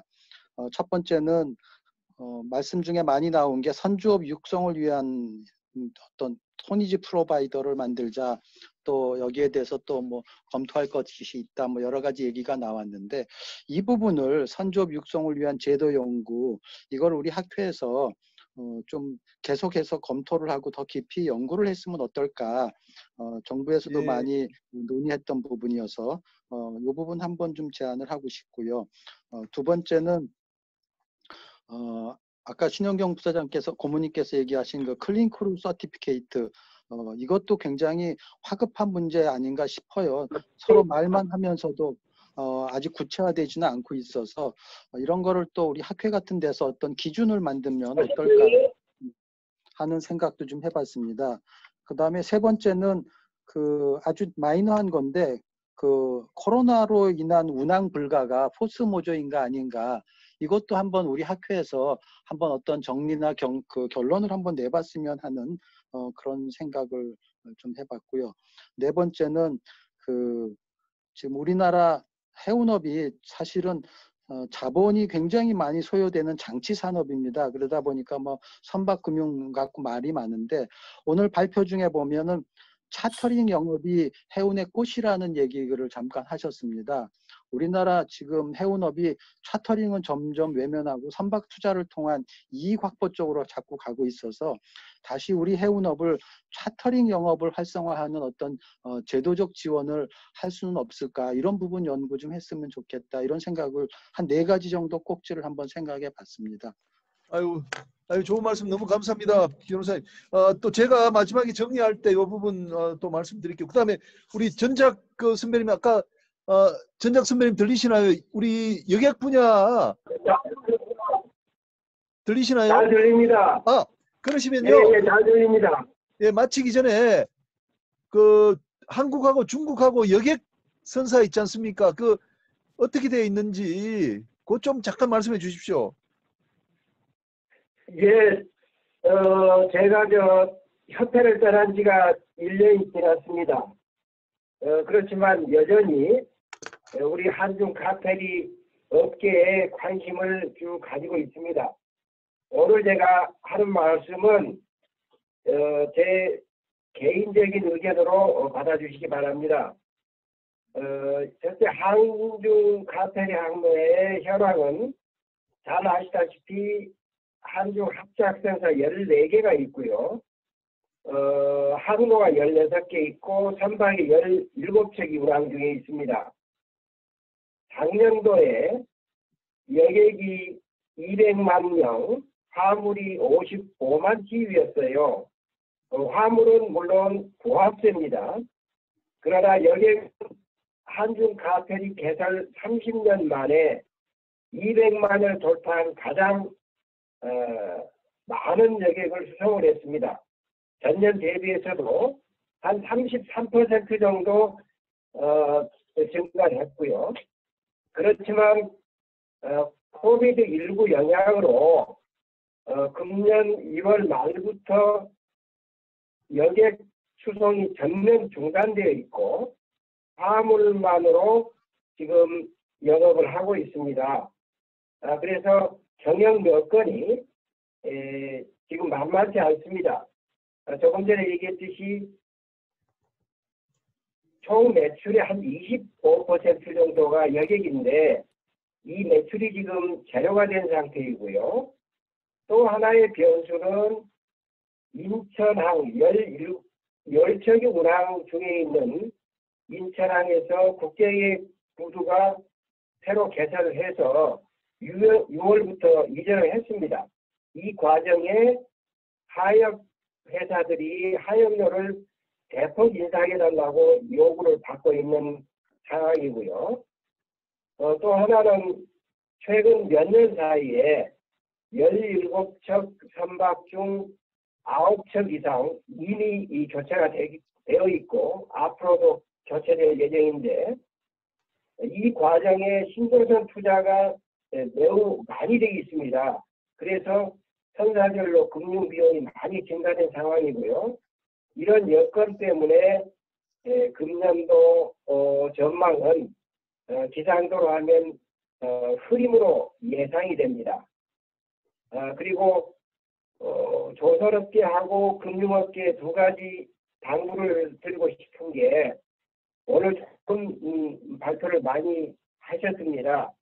특히 금융업계에서는 대형 상사나 이런데 조선소 이런 비즈니스 관계를 많이 신경을 씁니다만은 이 틈새 시장에서 조금 경쟁력 있는 금융 조건으로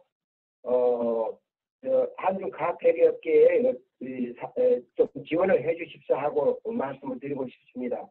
한중 카페리 업계는 몇몇 회사는 매우 우량하고 장기 생존율이 굉장히 높습니다. 그런데도 불구하고 금융업계나 조선업계 사각지대거든요.